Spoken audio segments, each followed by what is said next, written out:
Welcome to PlayStation Dads, Episode 4, recorded on Wednesday, May 24th, 2023. On tonight's episode, we'll chat about today's long-awaited PlayStation Showcase and what we're looking forward to most from the show. And John finally let us back on here to talk about our favorite console, so you know we've got to talk about what we've been playing. John, you know what to do.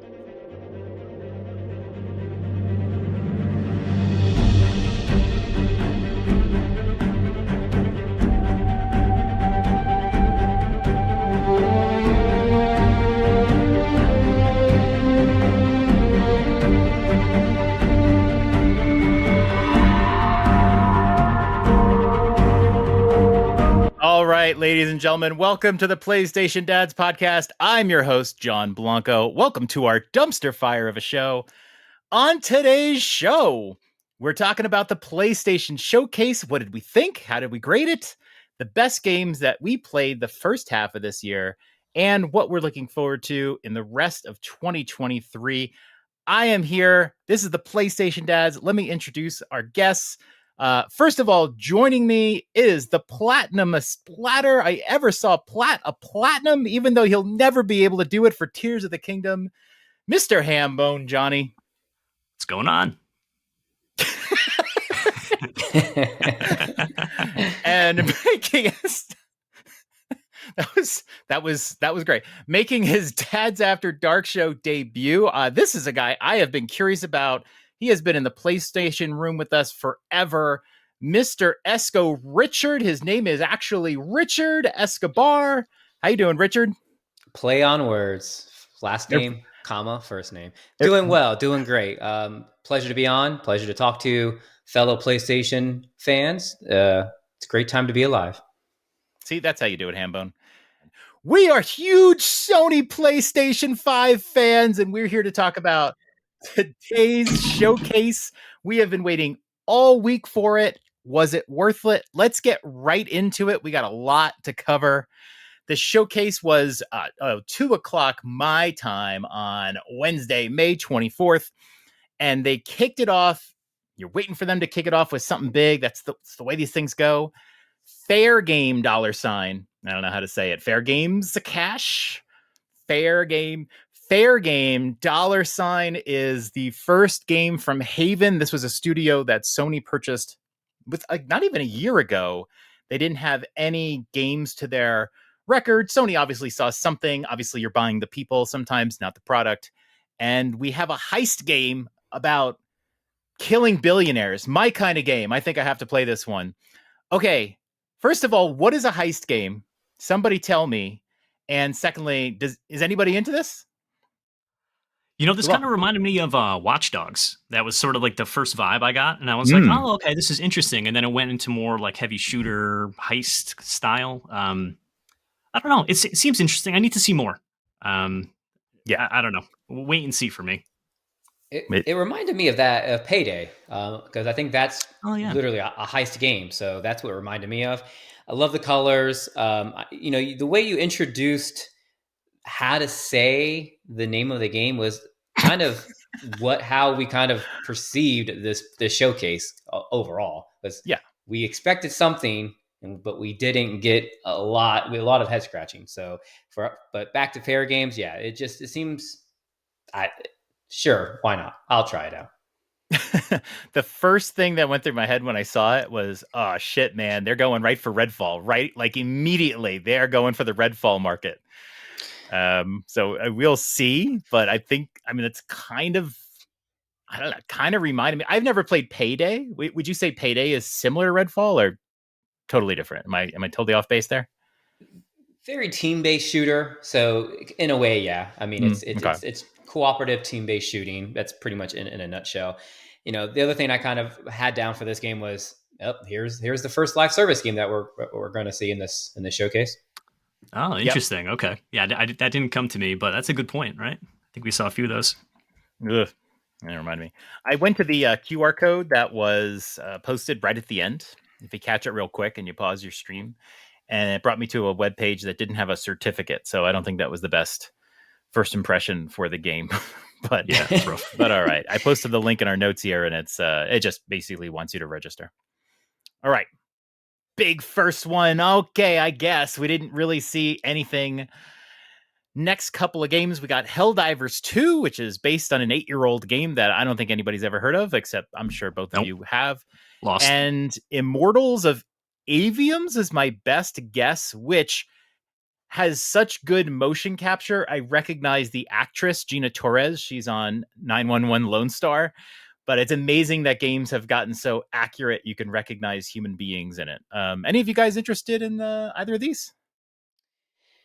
So for the Helldivers, I knew of it, never played it. However, that's kind of what I said about what you stated about the Immortals one. I said about Helldivers was that the face caption was so impressive.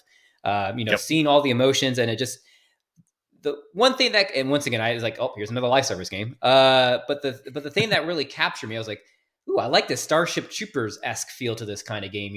Let's go out and kill all these big bugs. That's the only thing that kind of impressed me with that one. The Immortals one, it just looks like, all right, Hogwarts Legacy in a first-person shooter. That's funny you say that. I thought it was another Magic game. I was like, oh, this is Forspoken, first-person edition. Mm-hmm. Yep. But I don't know. None of these first 3 games really jived with me, but I will say that they were all very visually impressive. Mm-hmm. So I think it's really showing off what the PS5 can do here. I agree. I don't think Fair Game had gameplay. I think Helldivers had some, and I think Immortals had a lot. I think Immortals relied heavily on gameplay. And Helldivers definitely did. I don't know about Fair Game, but whatever they showed was all the colors and the splash and everything for sure. Very, very cool looking. Yeah. Immortals, I would assume would have a lot of gameplay because it's about to be out like in 60 days, if that. Yeah, July. Yeah. You know what Helldivers 2 reminded me of? It reminded me of those videos that you watch when you're waiting in line at Disneyland, and they're kind of playing them to get you ready for it. It just had that feel to it. Yeah. All right, Ghost Runner 2 was up next. The only reason I know Ghost Runner is because it's always on the subscription services and it's free to download. I don't know anything else about it. And the game is only a couple years old, I think, too. So you're getting a sequel.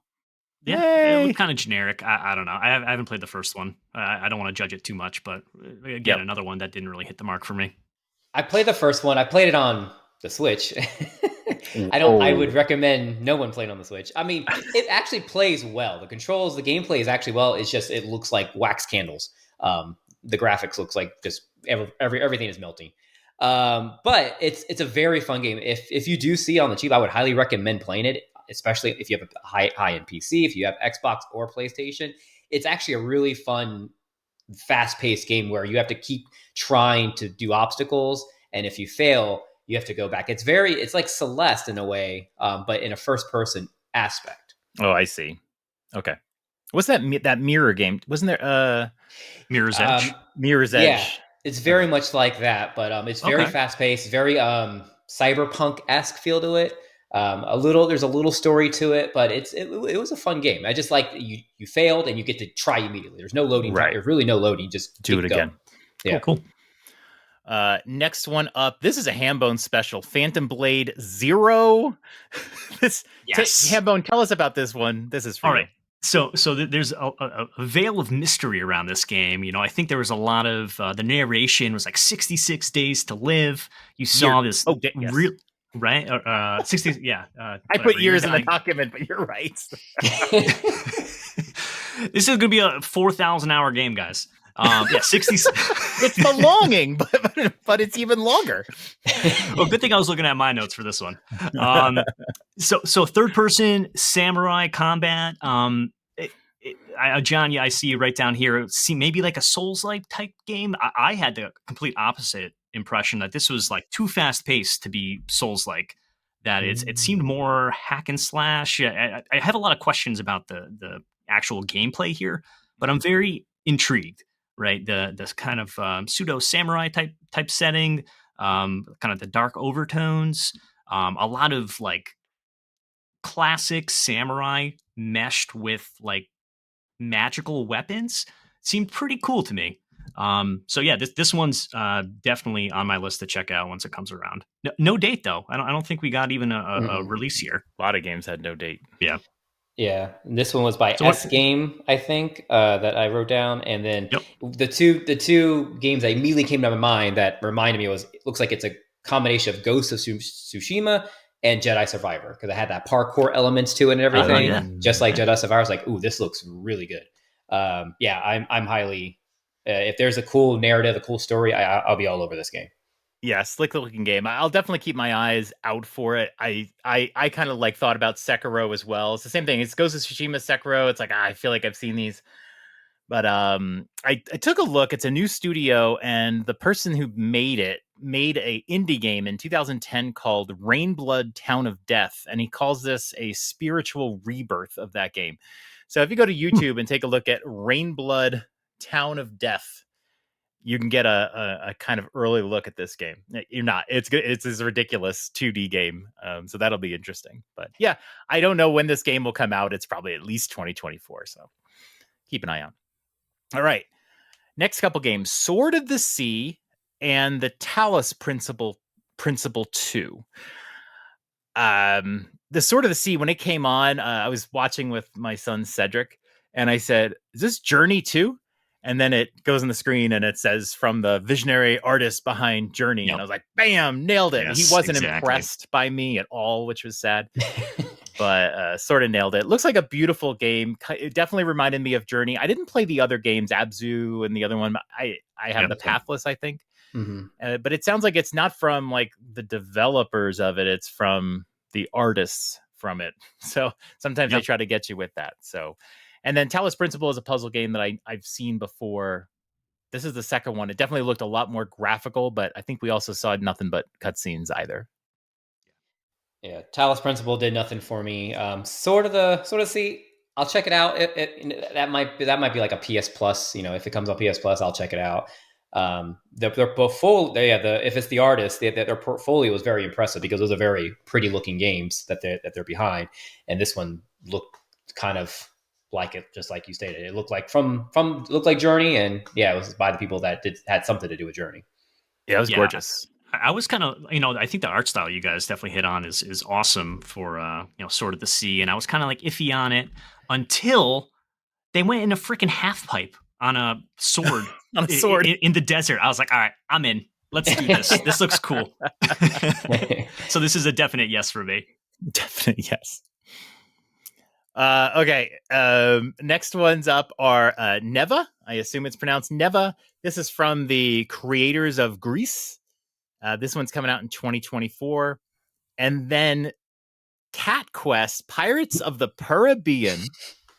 Cat Quest 3, I would assume. Yeah. This is also another 2024 game. Hambone, you think this is a Drew game? This is the Drewest of the Drew games. Absolutely. Dungeon crawler, isometric, probably fighting the same type of enemy for the entire time. Like, this is Drew in a bottle right here. I don't know if he's played any of the Cat Quest games. I will say that I have not played the Cat Quest games, but I own the Cat Quest 1 and 2 on Switch, that double pack. And I feel like it's time for me to finally play some Cat Quest. I played the first one. It's fun. It's fun. Yep. Maybe like 10-ish hours, maybe a little bit less. It definitely gets repetitive, but it's fun. The second game I played a little bit of, but you're not a cat. You're also a dog at the same time, and you kind of play together. I don't know. It's kind of weird. I didn't play too much of it, but the whole pirate motif here has me intrigued. So I'll keep my eye on this one. I don't know. Yeah, I could get down some Cat Quest. I played the first one. I played it jokingly, like, oh, I'll play this. I spent a couple bucks on it. I'll play it. I was like, and sure enough, it clawed me, and I was playing it. I played it till the end. I was like, damn, this is actually a really fun game. Did you say it clawed you? It clawed me. Pun intended. Nice. Totally got that one. That was really good. Well done. Smooth moves, my man. I loved Grease. No, I liked Grease. It's a very pretty game. People always talk about it. It's not much of a game. So I'll have my eye out on Neva. But Grease was fine. But I don't know if I'm totally in because of Grease. But very pretty. That's coming out on Switch as well. Nintendo pushed out some videos on their channel. Yeah, Xbox did as well. Hambone sent me a graphic. Xbox is like, hey, we got them too, and like a bunch of games. And it really helped me to figure out which games are console exclusives here. Apparently, Sword of the Sea is console exclusive. All right. We got to talk about this one. Sudtoon. And what are we going with? Sudtoon. Yeah. This is Foam Stars. The game that looked like Splatoon, that's Foam Stars. Console exclusive, from what I can tell, for PlayStation. And I have to quote from the very famous 1988 movie, Coming to America. I'm McDowell's. They got the golden arches. Mine is the golden arcs. They got the Big Mac. I got the Big Mick. We both got 2 all beef patties, special sauce, lettuce, cheese, pickles, and onions, but their buns have sesame seeds. That's what I feel about Foam Stars. Bravo. That was good. Very nice. Very nice. Yeah. So I mean, it looked cool. I think Square Enix, right? Like, I was not expected to see this like shootery thing from Square Enix. I don't really know what to make of this. I thought the CGI was like, oh, this is kind of striking, and then it cut to the gameplay, and I lost interest pretty quickly. Yeah, it didn't look great. No, it didn't look sharp. Yeah. This might no be date on this one either, so maybe it's not close. Yeah, this just made it like, oh, this is the Balan title for 2023 or 2024, whenever this game's going to release for Square. This is the Balan window for the year for them. Wow. Setting a low bar here, guys. Low bar. Yeah, to me, it looks like they're far reaching. I hope it's good. I hope it's a success. Don't get me wrong. I hope it is, but it looks like it's going to miss. It looks like it's not going to have a high engagement rate. Once again, I hope it does, but it didn't look like it. We do see a lot of these live service type competitive games. What was that we saw the dodgeball one. What was the dodgeball one that recently shut down? Knockout City. I enjoyed that. That was fun. What was the one that was the rollerblading? It was like roller derby. In fact, didn't that come and go? I don't think that stayed very long. I don't know. These are tough. These are tough. So we'll see. Yeah. If you're listening to the audio version of this, Kuzi basically got knocked offline almost immediately. So we're not excluding him here. He's just gone, and I'm not sure he's coming back. Yeah. He was in a Wyoming hotel. Enough said. Sorry, Kuz. Miss you, my man. Now I'm just counting how many live service games have they shown so far. 14. There have been 14 live service games so far. Wow. But we got more. All right. I think a game that we're all looking forward to, nothing more to say, but the Plucky Squire continues to look amazing. And I think if I buy this game, I'm just going to get it on PlayStation, because I just have a feeling the Nintendo Switch won't show it in all of the glory that it needs to show it in. But it looks great. Absolutely right. Yeah. I think if it was just the hand-drawn stuff and there wasn't the transition to 3D, I'd say, yeah, maybe Switch. But now with the transition, yeah, you need a little more power here, I think, to get the full experience out of this one. Yep. I wouldn't be surprised if because this game has a lot of attention since last year. I wouldn't be surprised if Xbox pulls a fast one and puts this on day one Game Pass. Oh, sure. That's possible. Yeah, there was no announcement of PS Plus Extra there. Yeah. I mean, I could see it. It'll probably cost them a lot, because I think this game's going to do some pretty good sales. Yes, it is. Devolver, too. Yeah. Yeah. So unless Xbox has a good showing for going now until next year, they're going to need titles, and I could see this one saying, "Yep, this is day one Game Pass," and kind of pound their chest on that one. Probably a whole different show, but I want to say more indie titles. That's all I'm going to say about Game Pass right now. Very much driven by indie titles right now. Yeah, and that's what made me led to think it that way because of that. A lot of the day one Game Pass games, more often than not, are indie titles. Yeah. Okay, Teardown. This one is the Minecrafty, Lego-y looking sandbox game. Looked pretty fun in the trailer. I'm an old man. I've seen games that look good in trailers, and then you just got to wait and see when the game actually comes out. But this one looked pretty interesting. What did you guys think of this one?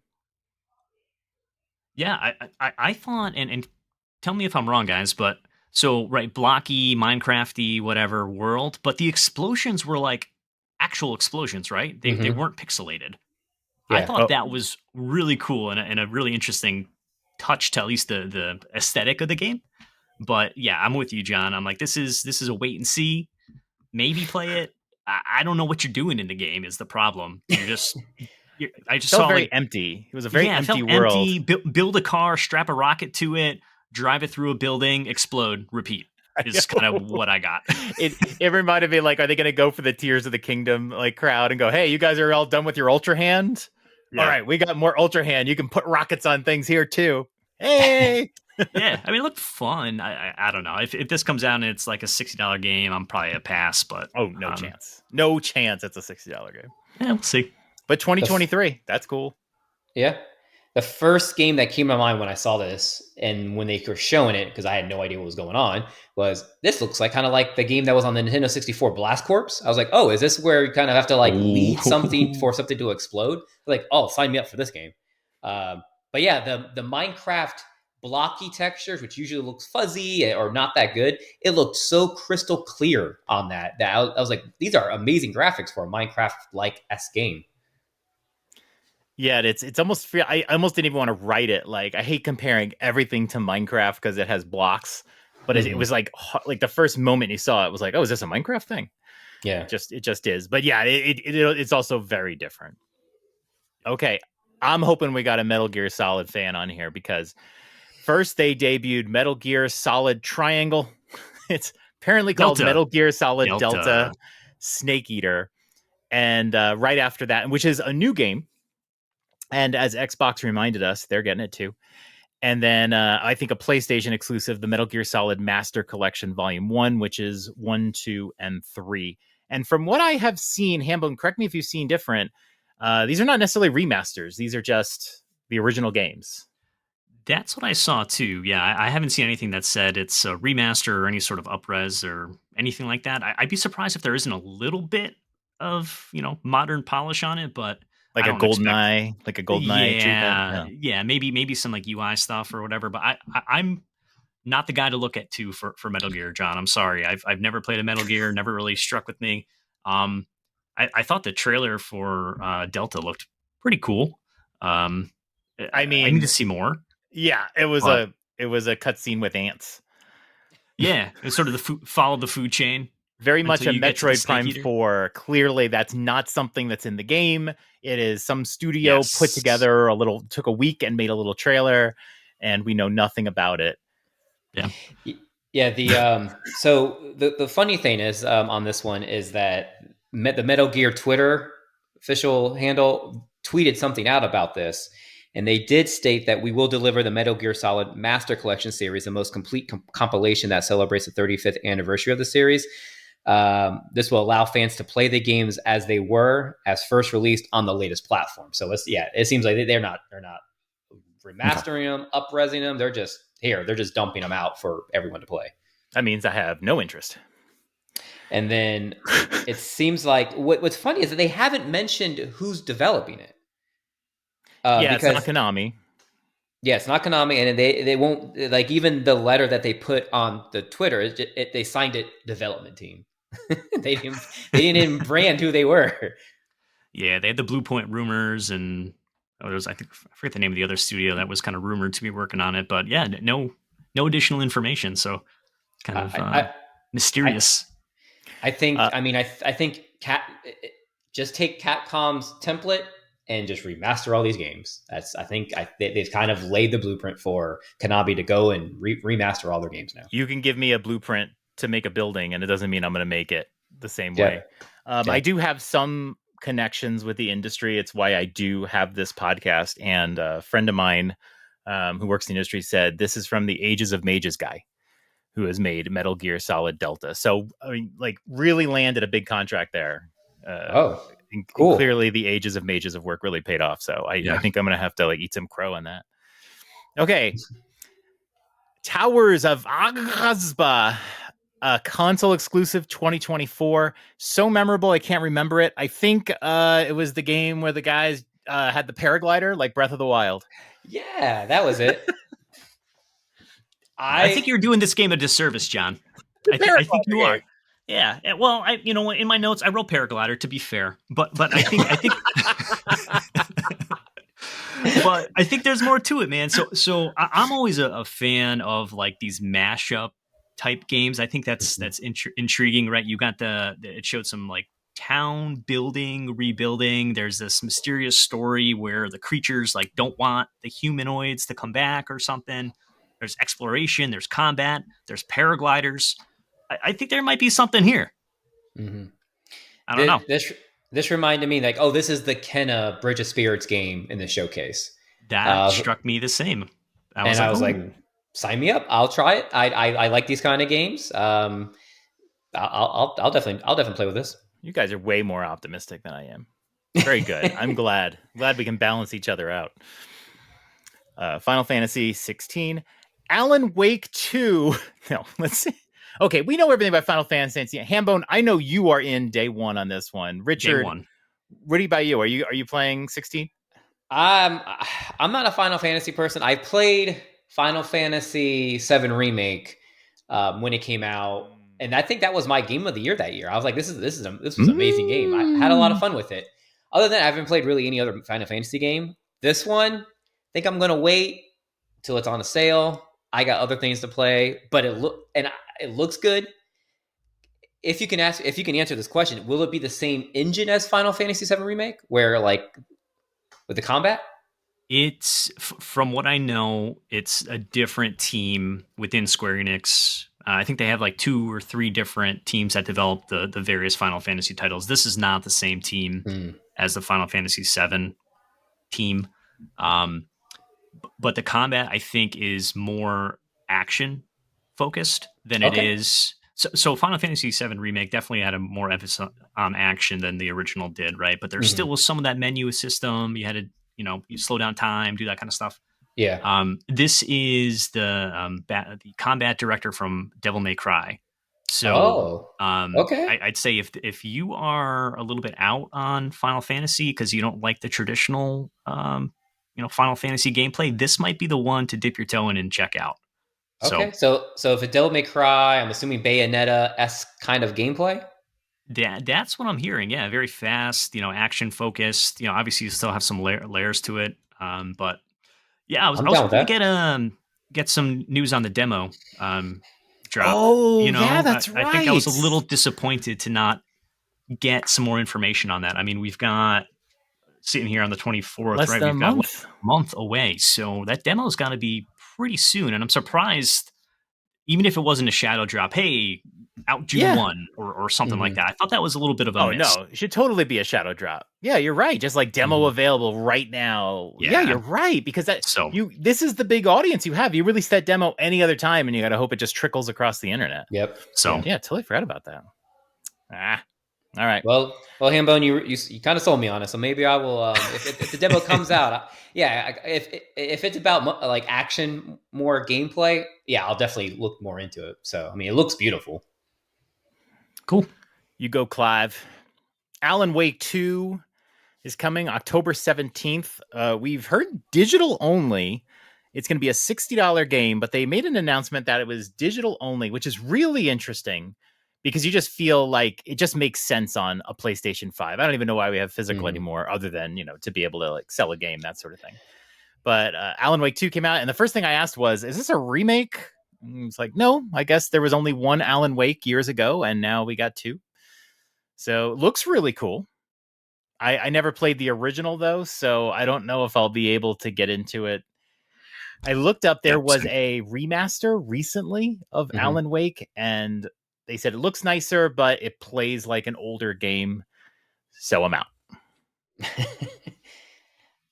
one looked good.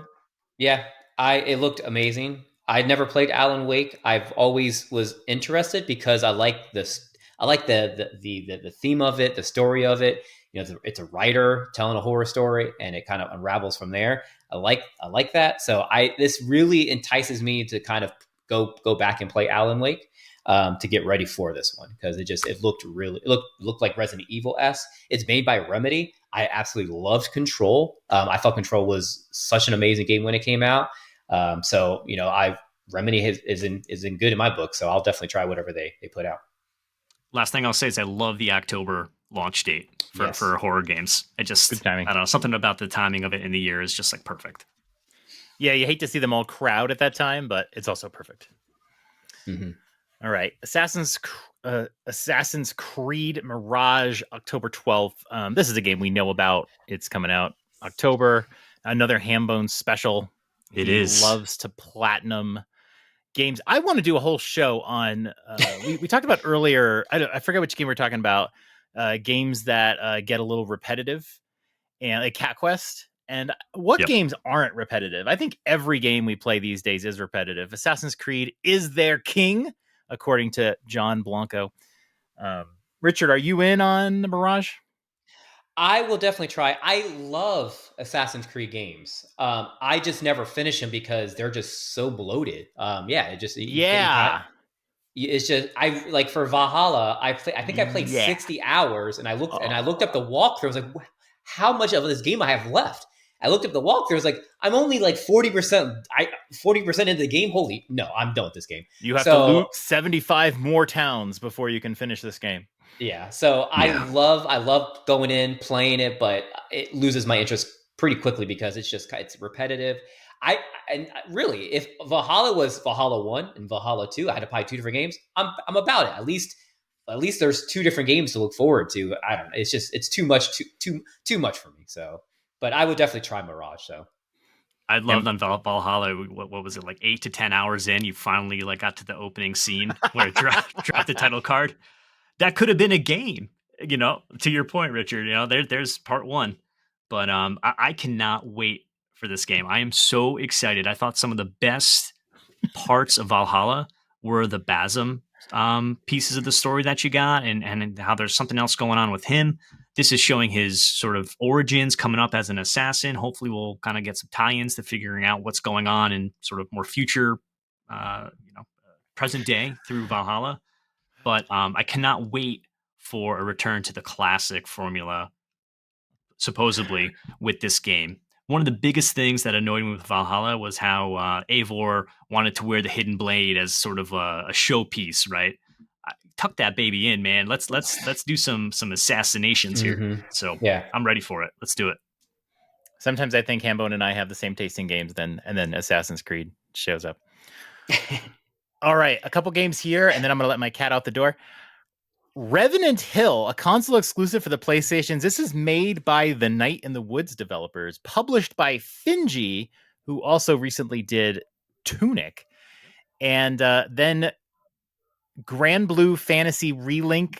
I don't know if this is a series or what. It's one of those games that has like 18 titles. What do you guys think about this one? Pass.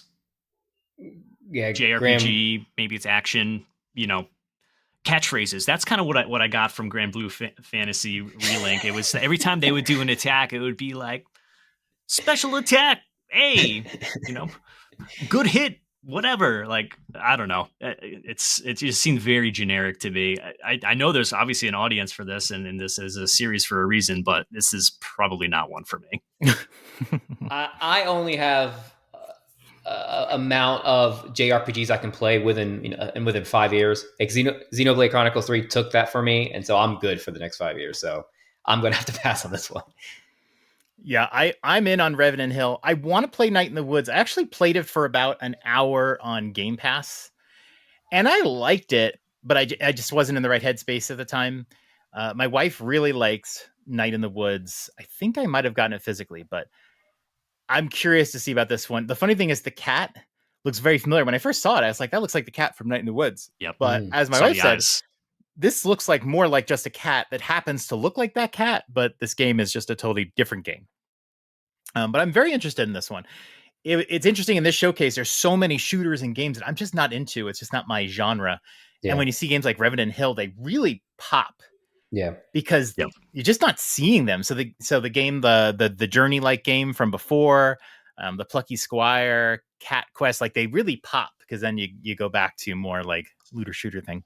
So on the PlayStation blog, the title of the article to talk about Revenant Hill was "Welcome to Revenant Hill, where your journey to become a witch's familiar begins." So it explains everything. I know exactly what this game is now. All right, Street Fighter 6. Sometimes you just have to show a game that's right around the corner.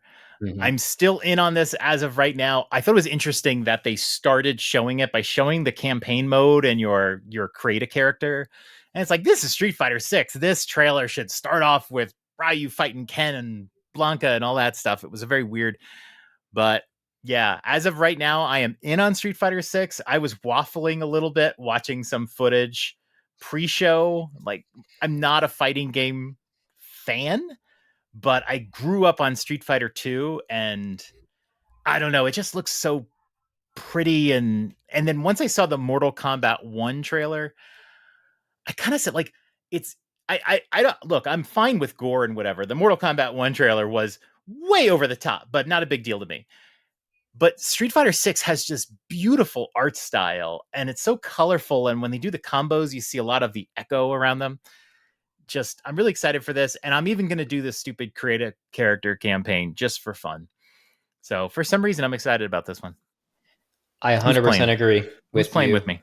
If I get a fighting game, it would be Street Fighter. Out of the ones we've seen so far, it stands out. It looks different. It looks, to me, I mean, it kind of looks very Nintendo-esque. You know, it's colorful. It looks engaging. It looks different. The video game category for the Video Game Wars is going to be very competitive this year because you have the three major hitters out this year. Which? You mean for like GOAT? Oh, yeah, you're talking fighting games, right? So like Tekken and Mortal Kombat and I see, and Street Fighter. They're all all this year, so that's going to be a very competitive category this year. It's got a lot of personality for sure. I'm not playing this one, but I don't know. If anything, the story mode or the create a character mode seems probably like the most fun, to be honest with you. So don't sleep on that, John. That's going to be a big part of the game. I'm going to do it. It's just that I'm playing Street Fighter to play Street Fighter. I'm not playing Street Fighter to make some dopey character that you're going to make like this some chick with blue hair who has like tight leggings and stuff. Like you're there. Come on, I'm going to make a character that looks like on us. Hambone Johnny right now. Black hat. Beautiful. Yeah. All right. Next few, we got Ultros, a PlayStation exclusive. Looks like a colorful Metroidvania looking thing. We have Tower of Fantasy, which is not Scarlet Nexus 2 or Xenoblade, apparently, from what I'm hearing. And then the first reveal of Dragon's Dogma 2, a game that we knew was in development. This is the first time we've ever seen it. Richard, which of these games tickles your Escobar? If I had to pick from these, it would probably be the Ultros. That one looks pretty fun. But I can see if it's a console exclusive, I feel like it's going to be a day one launch into the PS Plus service. Could be. I would try it if it went to PS Plus. Yeah. I mean, that's the only way I'm probably going to try. I probably won't buy it unless it's getting like rave reviews. But I mean, all three of these don't really do anything to me. Yeah, I'm probably with you, my man. Ultros was probably the best one for me.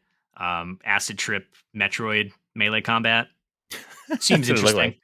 The other ones didn't do anything for me.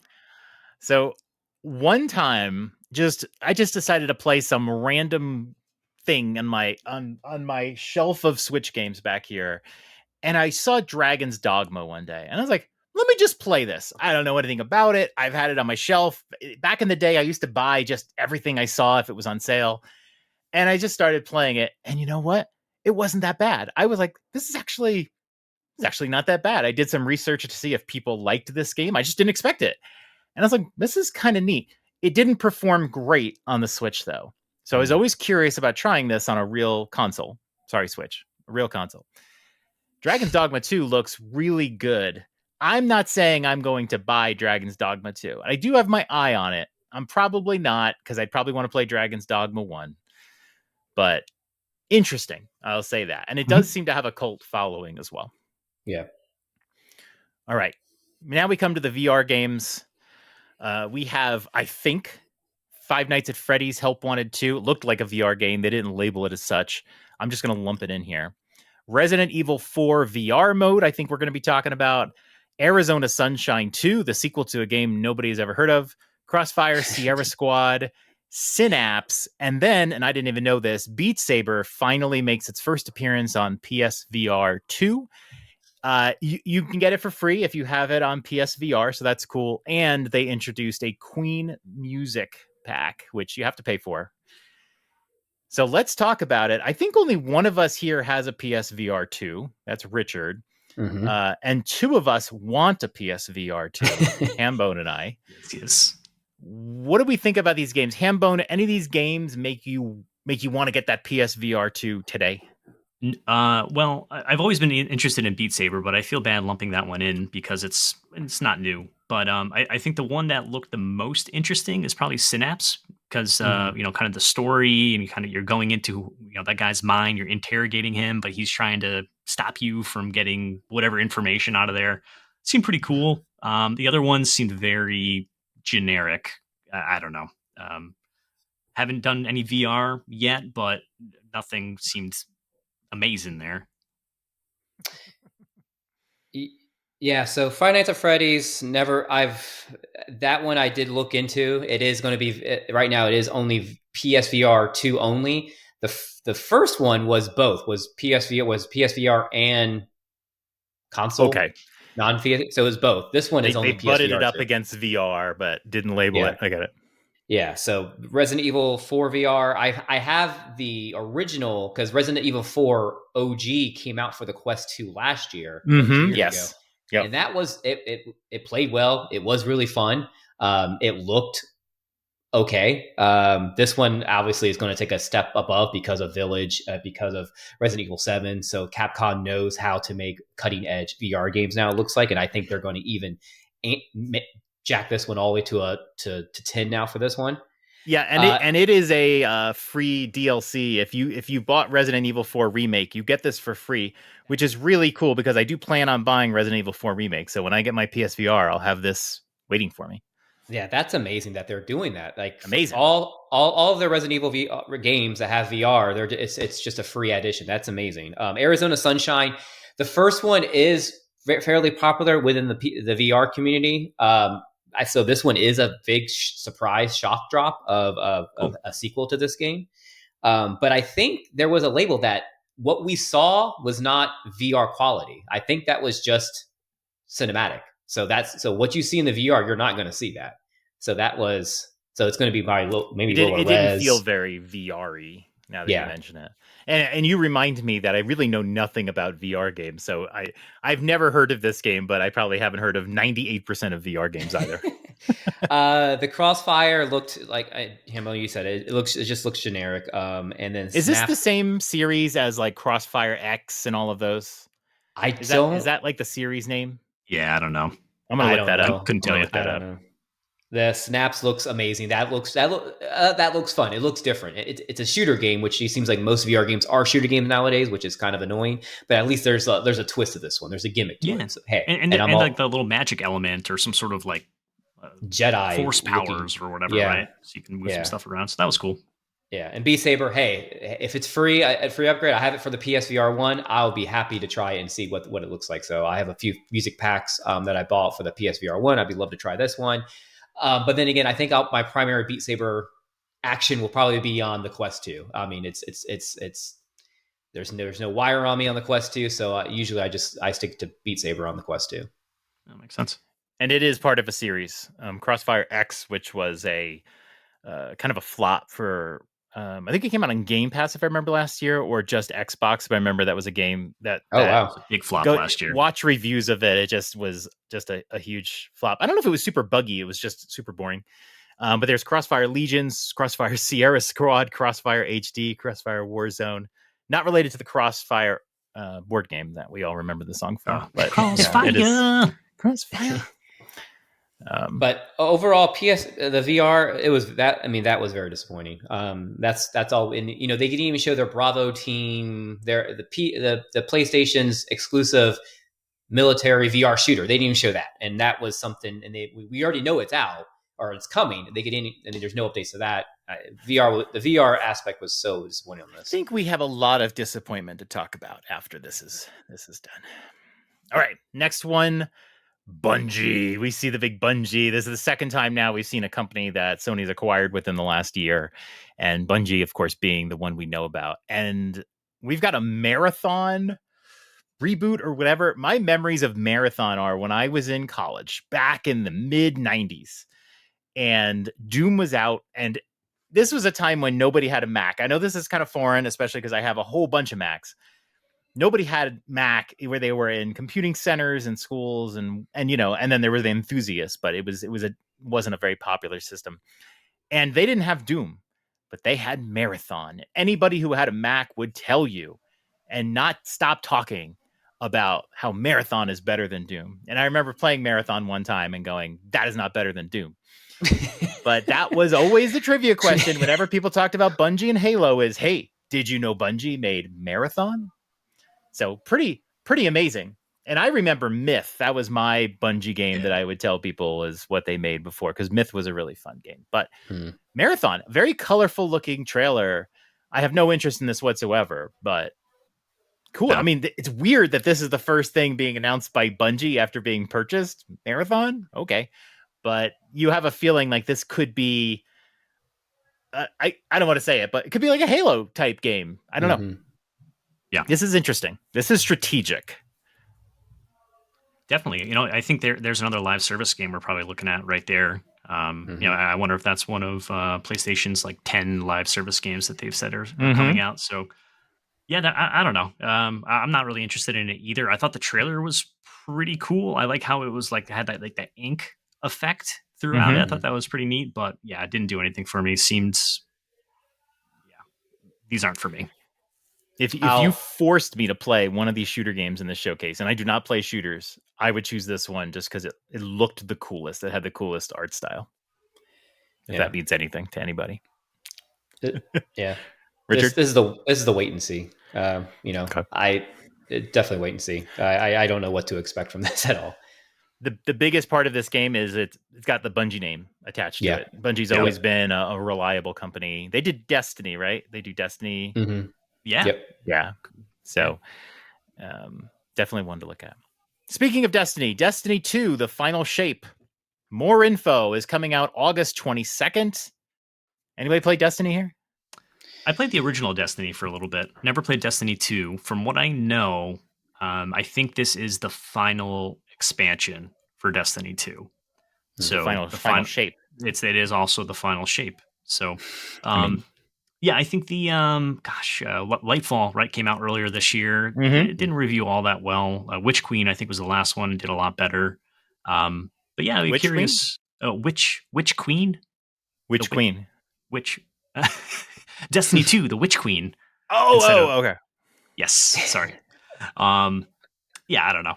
I think interesting. We got another mini direct or whatever you want to call it coming in August. Mini direct. Mini Destiny direct. I don't know. Okay. More it's information. Indie world.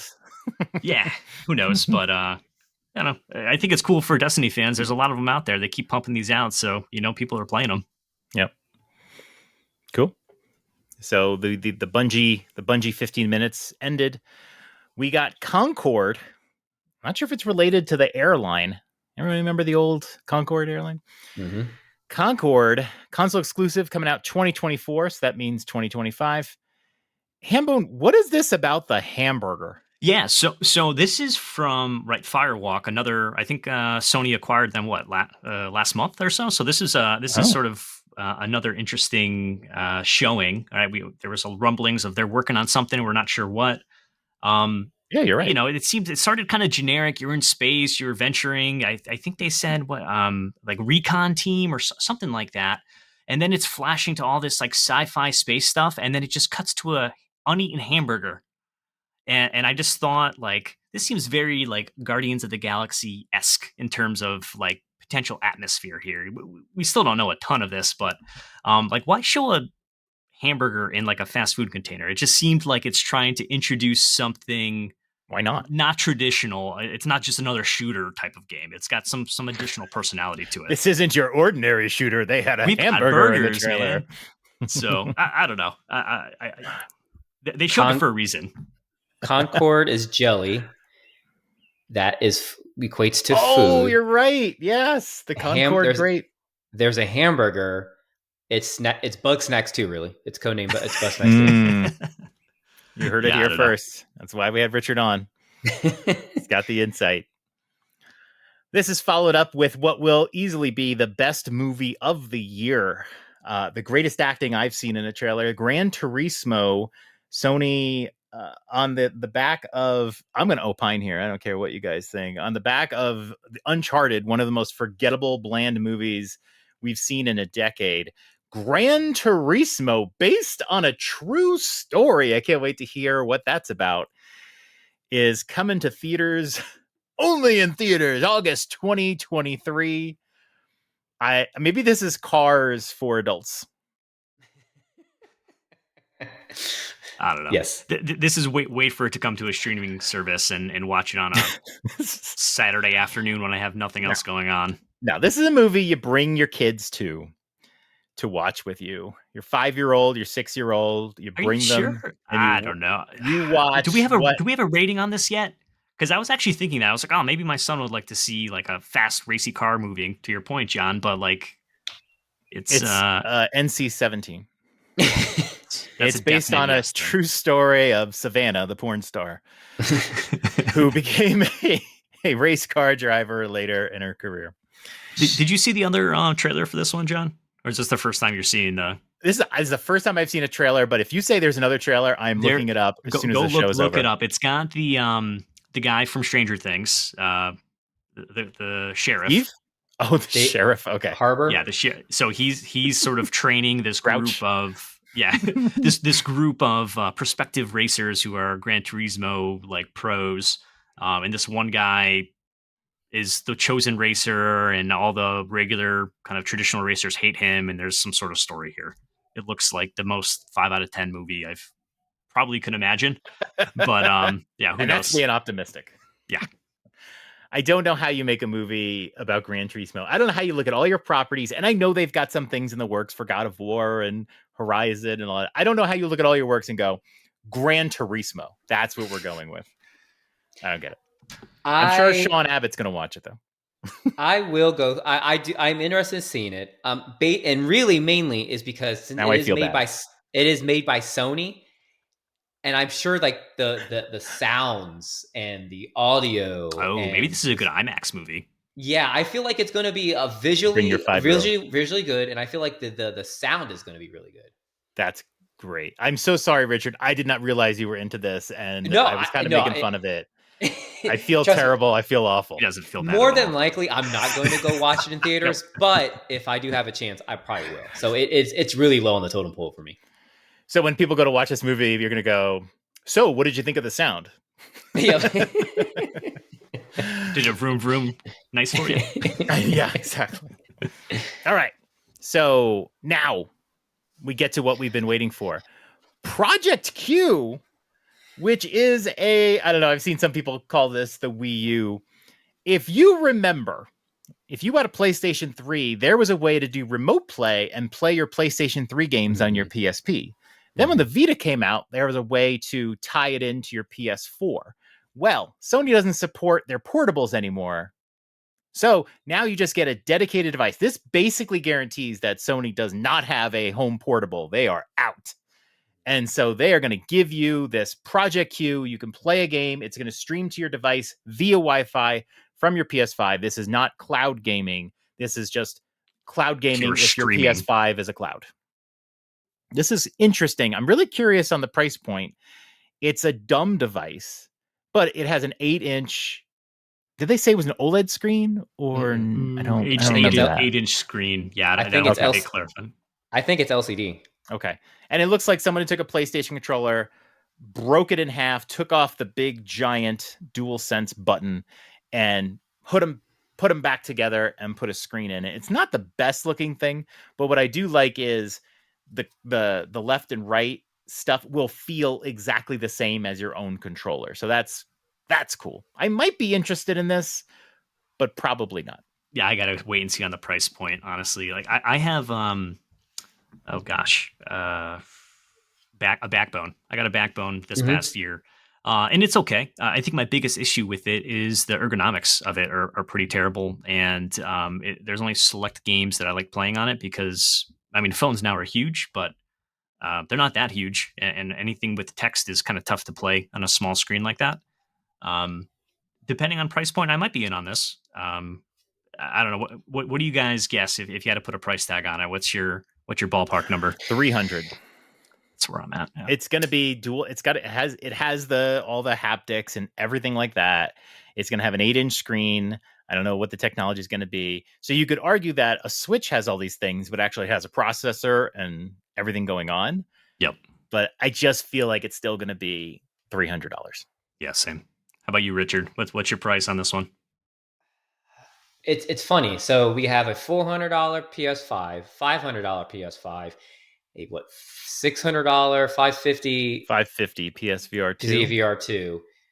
I would say 300, 350 for this too. I would say that's gonna, it's because it doesn't play the game, but it can, like, you need the console. So yeah, I think 300, 350 is probably the right. Yeah, it's an 8-inch HD display.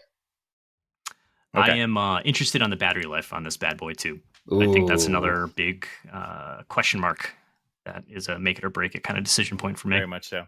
When I watch TV, like especially like Met games in the evening, I just grab my Switch. I sit in a chair. I'm not going to watch baseball, right? I have it on and I'm listening and I'm looking up, but I play my Switch, and so I don't get to really play my PlayStation. If I want to play my PlayStation while I'm watching the Mets, I put the Mets on an iPad, and it sucks. So this would allow me to play the PlayStation, which would literally be 4 feet from me, while watching the game on my TV. So it's not one of those things that's like urgent, or if someone can say, "Yeah, you could just do this or that," and it's like, no, then I could just sit in my chair and play my PlayStation while I watch the Mets. That's the only reason why I might buy this. So my thing is that, so I have a PS5 and I have a Switch, right? And I have a Backbone, and I've tried to play PS5 games. Specifically, I've played Forbidden West on the Backbone using my phone with remote play in my house. And it played great. It was smooth and everything. But when I play a PlayStation game, I don't think of playing on a small screen. On Nintendo games, I think they have me trained play Nintendo games on a handheld. That's perfect all throughout, the course of me playing video games throughout my life. But when I play a PlayStation game, I want it grand. I want it big. I want it on my. I want to see the graphics. I want to see the power. So I don't know. I don't think this is something for me, because when I play a PlayStation game, I want it on big screen.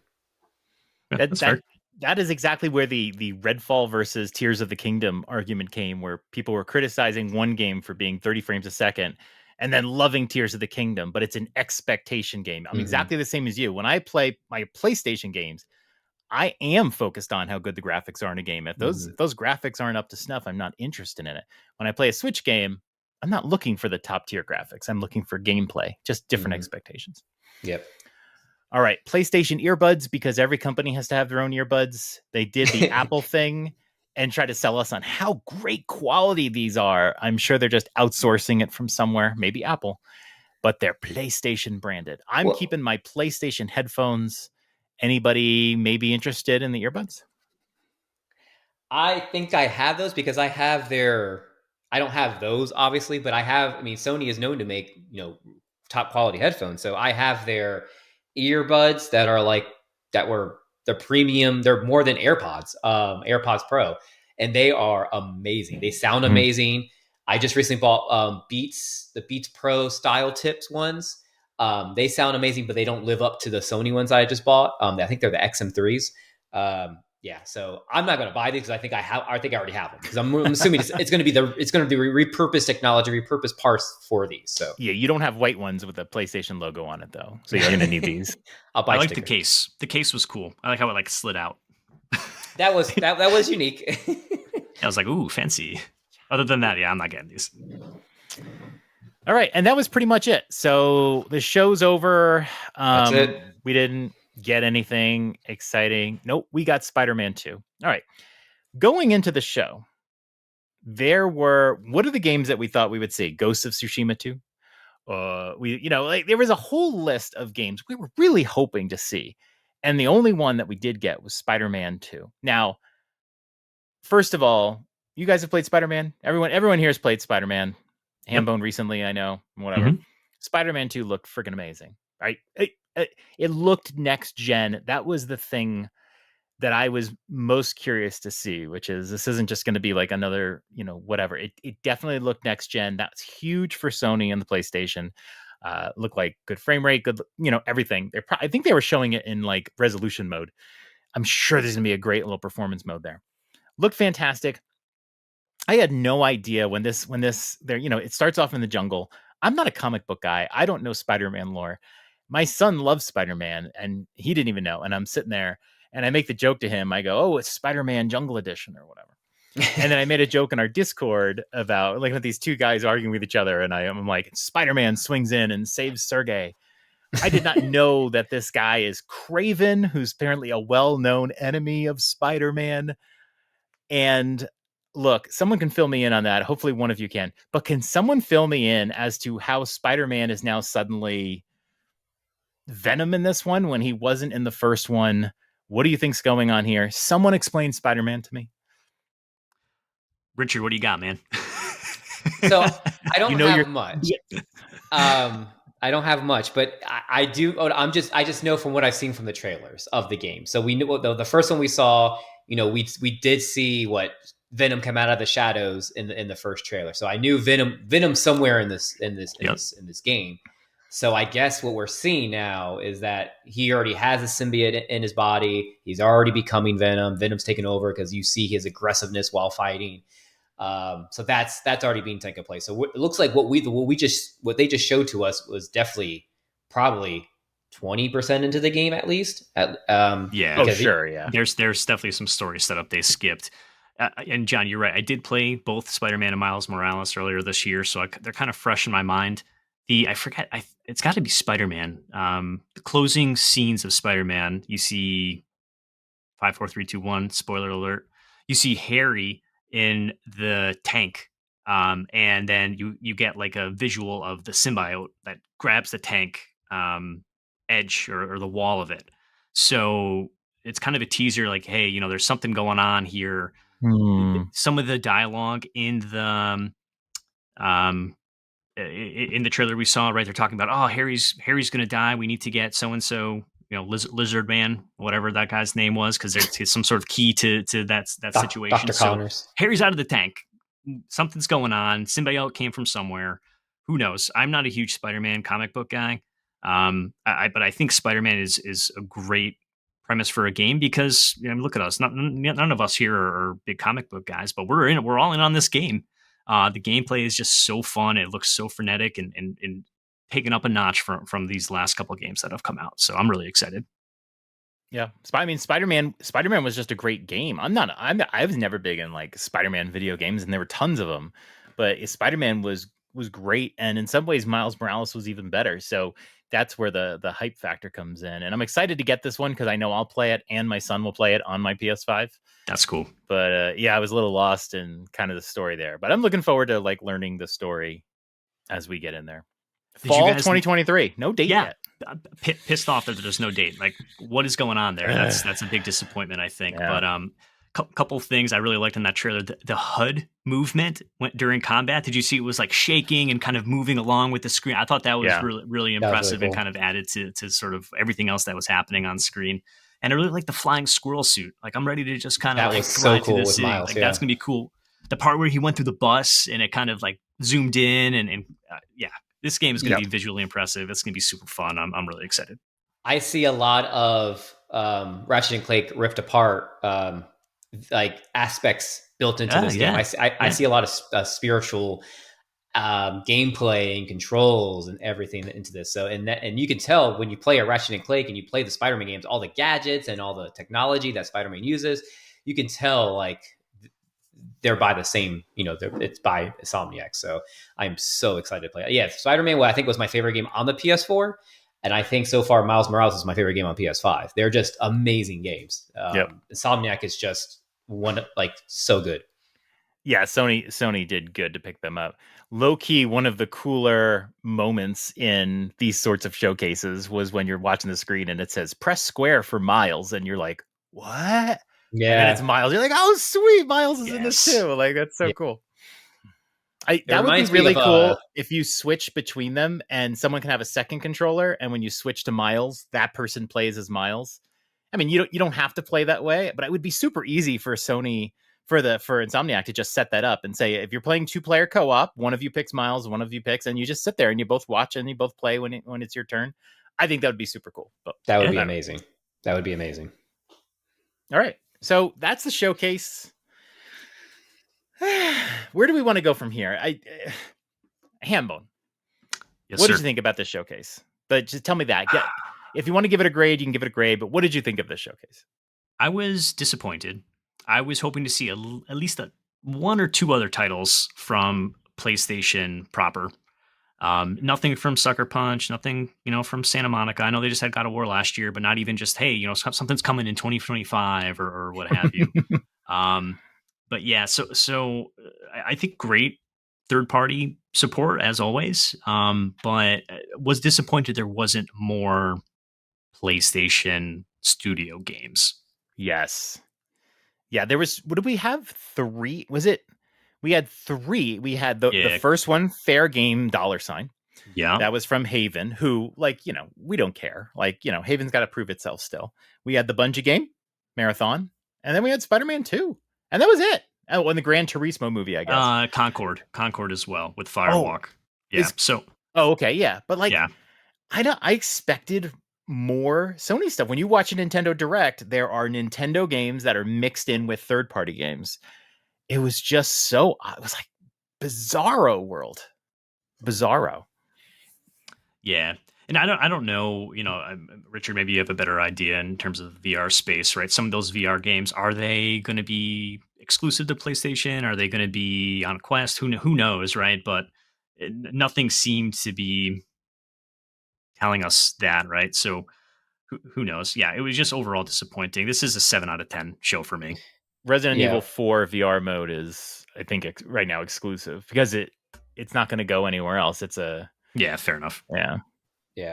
I think, Beat Saber, Meta owns them, so that's Meta's studio. Meta owns them? I didn't know that. That's they've recently bought them a year or two ago. So now when you I think when you buy a Quest now, you practically get Beat Saber free, I believe.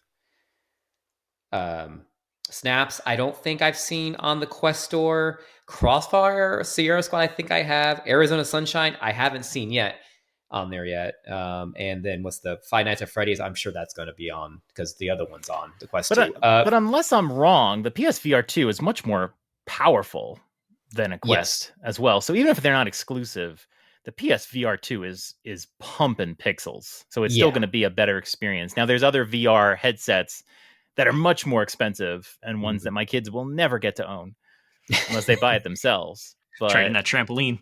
Yeah, the value of the PSVR 2 is really just the performance more than the exclusivity. Meta has their own showcase on June 1st. So a lot of people there's a lot of rumors that they're going to unveil a new powerful headset. So that's rumored. And I wouldn't be surprised we see Arizona Sunshine too, because that is a very popular title within the Quest community. So right, you're really digging it in there, Richard. Okay, Arizona Sunshine is known. Okay, no. I was so deeply there's no first party VR added title. To the notes. Yeah, definitely exactly. Well-known game. There we go. There's no first party VR title, and that was even if they took what everyone considers one of the best VR games, Astrobot, which is stuck on the PSVR 1, even if they just brought that up to the PSVR 2 as a remaster, I think people would be so much huge miss. They would have been happy. Mm-hmm. Yeah, I think we all agree that we wanted to see more Sony stuff. There was a lot of anticipation going in that there'd be more Sony stuff. I made a volleyball meme about PlayStation spiking the ball on Xbox here. And there were a lot of quality games that were shown. I will say that. There's a big list of games here. I don't have the exact count, but it's a lot of them. And they are all big titles, and a lot of them are PlayStation exclusives. And if you're into that stuff, into those games, then fantastic. But if you would have taken this presentation and just mixed in maybe a sucker, like you said, a Sucker Punch game, a Santa Monica game, a little something, maybe a DLC to Ragnarok or whatever, and just mix that in a little bit more, maybe gave me some little more specific dates Tell me when some of these games are coming out. Tell me when Spider-Man 2 is coming out. Maybe give me a price tag on the Project Q thing.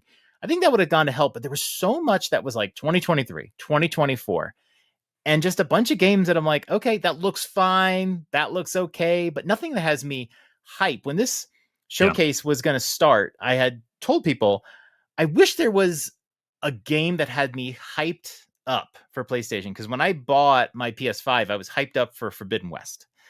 And I wish there was a game that had hyped me up. And I was hoping to get out of this showcase a game that I am hyped for. And don't get me wrong, I'll get Spider-Man 2. But I come out of this showcase without any game that has me hyped up. I'm looking at my list. Here's my list I put together. I will talk about it later. But the games that I was the most interested in this showcase were Phantom Blade 0. Just got my eyes out. Sword of the Sea, same thing. Cat Quest series, really just this game made me want to play Cat Quest more than that particular game. Final Fantasy 16, maybe in the future. Revenant Hill, and then Project Q and Spider-Man 2. But none of these have me hyped or excited the way a Nintendo Direct might get me going. So I walk away. I walk away disappointed. I think the last showcase had me really hyped. Like super hyped. This one, the one from 2021, right? Yeah. That was a big one. Yeah. Other than that, if there was no Spider-Man, just imagine if Spider-Man just didn't show on this. Oh god, people would be livid. There would be fires in the streets. People would be so mad. I was thinking in my head, if we don't get anything here, I mean, this could be one of the worst directs, quote unquote, we've ever seen. And Spider-Man 2 luckily was there. But when that jungle scene came up and me not knowing who these characters are, that was like, oh my god, this is I was nervous awful. there for a second too. Why are we doing this? I don't understand. And it's so easy because as fans, we understand what makes a good showcase. And you would think people who do this professionally would understand what makes a good showcase. And as much as I love PlayStation and I've had them all and whatever, I have never gotten excited about a state of play or anything. It just, they never do a good job. And I remember that the last E3 they did, if you go back to it, they had some banger games on there. But at the time, nothing really excited me. Now I'm like a huge Last of Us fan and Ghost of Tsushima was great and all that. But like, how do you put this showcase out after 2 years? And seemingly with a backlog of information we don't know, because people don't know. They know Spider-Man's coming out and we've heard of Wolverine. And you just put that out and it's like, I still don't know. It's like, what have you been doing for 2 years? It's bizarre to me. Where's that Last of Us factions? Like, where's that? Like, that's... Yeah. People were really expecting that for sure.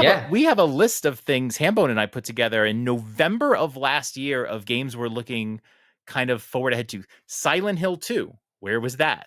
Final Fantasy VII Rebirth, where was that? Pragmata, that was from the first showcase that they did for PS5. Where's that? Like you said, Tlu Factions, Star Wars, KOTOR remake. Where was that? Wolverine, where was that? Where? Like, I mean, you've told us about these games. We're not like hoping for sequels or whatever. We know they exist. And like, not one of those? Not one? Yeah. From what I read from other PlayStation fans or blogs, everyone seems to be very disappointed in this. So I don't think it's that's good to hear. Like, at least I'm not the only one. Yeah. The only thing I wanted, there was two things I wanted out of this. One was Spider-Man. I got it. Second was a PSVR game. That's first party. I didn't get that. So that kind of sucked. I can wait because I have a bunch of other games to play on the PSVR too, but still, like, I really wanted that bona fide system seller of a PSVR 2. And I can tell you why Call of the Mountain is not that later. Okay. Oh yeah. I definitely want to hear about that one. Yeah. Hambone, what do you got for us? Yeah, I mean, gosh, man. I think overall, right, Phantom Blade, right, I'm with you. Sword of the Sea, I'm there. Plucky Squire. The Towers of Agashaba? I don't know what that is. I don't know where you get that from. I'm going to check that one out, too. And, you know, Assassin's Creed, Final Fantasy, yeah, Spider-Man, sure. I was just... Where are the PlayStation games? Where are they? Tell us what they are, please. Yeah. Most of the ones you mentioned are on Xbox too. Yes. Yeah, Xbox, which is fine. It's fine. I mean, PlayStation is my preferred, console to play, these big budget games and whatnot. But yeah, I just think it's another case of folks having a lot of expectations, and when you hear a showcase and not just some blog post like PlayStation has been, communicating to us in the last couple of years, you just have a higher bar that I think you set, and I think it was just missed. And when you look back at the PS4 library, it's just loaded with bangers after banger after banger. And it's like, we've got some good games on PS5, but I swear they all came out the first year. Mm-hmm. It's just, I don't know. They had a great launch PS5, right? There was some good Miles Morales, Sackboy, and Demon Souls remake. Like, that was a pretty good launch. Launches these days are usually not that great. They might have one title.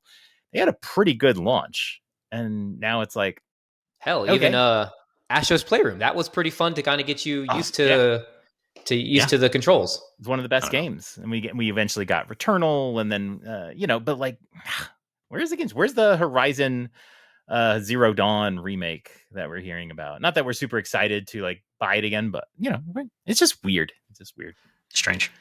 Agreed. Yeah. All right. Really. So, okay. I would say they really relied on third party on this. Like, they really, if it was just a first party showing, this would have been like a 10, 15 minute showcase.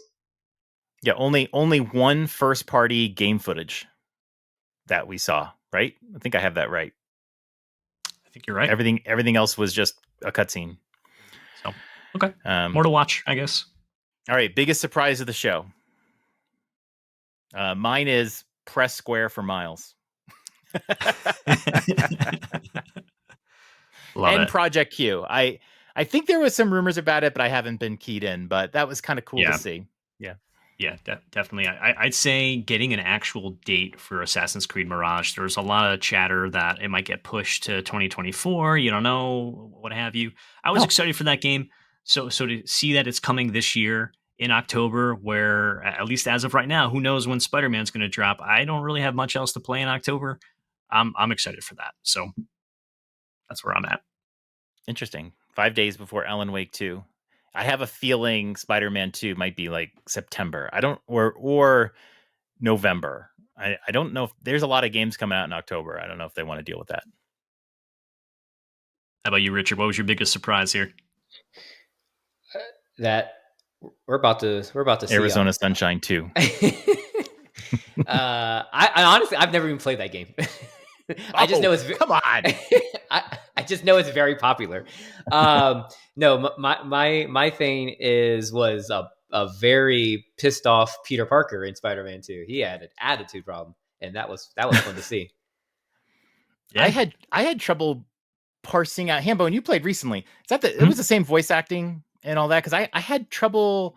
Yes, they changed the model of Spider-Man for PS5. I don't think I played that version, but I don't know. I was having trouble pulling the Peter Parker character out. Miles Morales, I was like, that's Miles. I remember Miles. Mm-hmm. It was a little weird. I don't know.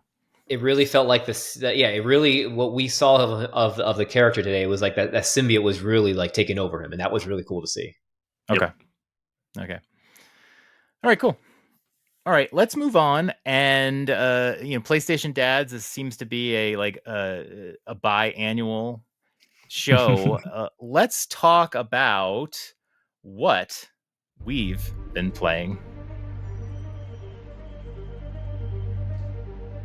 This is Spider-Man music. I like it.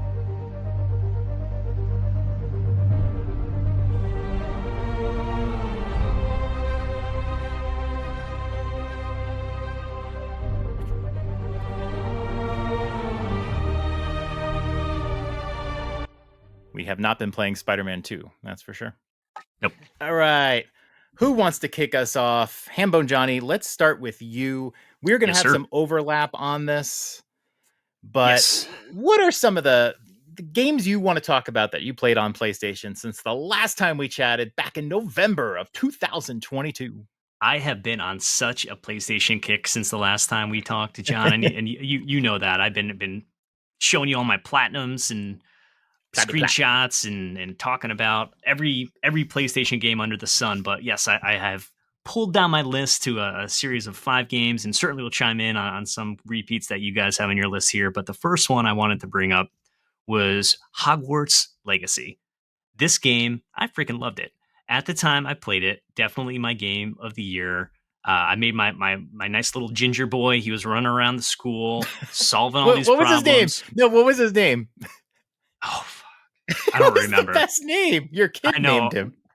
Oh god, it was like Chuck Johnson or something like that. Yeah. It was something like very like generic. Yeah, it was like I want to name him like Oliver. Like I'm gonna look it up. I'll find it for you. Yeah, find it for me because it was funny. Yeah, so I had my son do the creative character with me, and he's like, "Yes, you should name him this." And then I was like, "All right." I was expecting him to be something like some sort of poop joke or whatever, but he went all serious. Greg Johnson. Yes, Greg Johnson. Greg Johnson solved all the problems of Hogwarts. He was Revelioing his face off.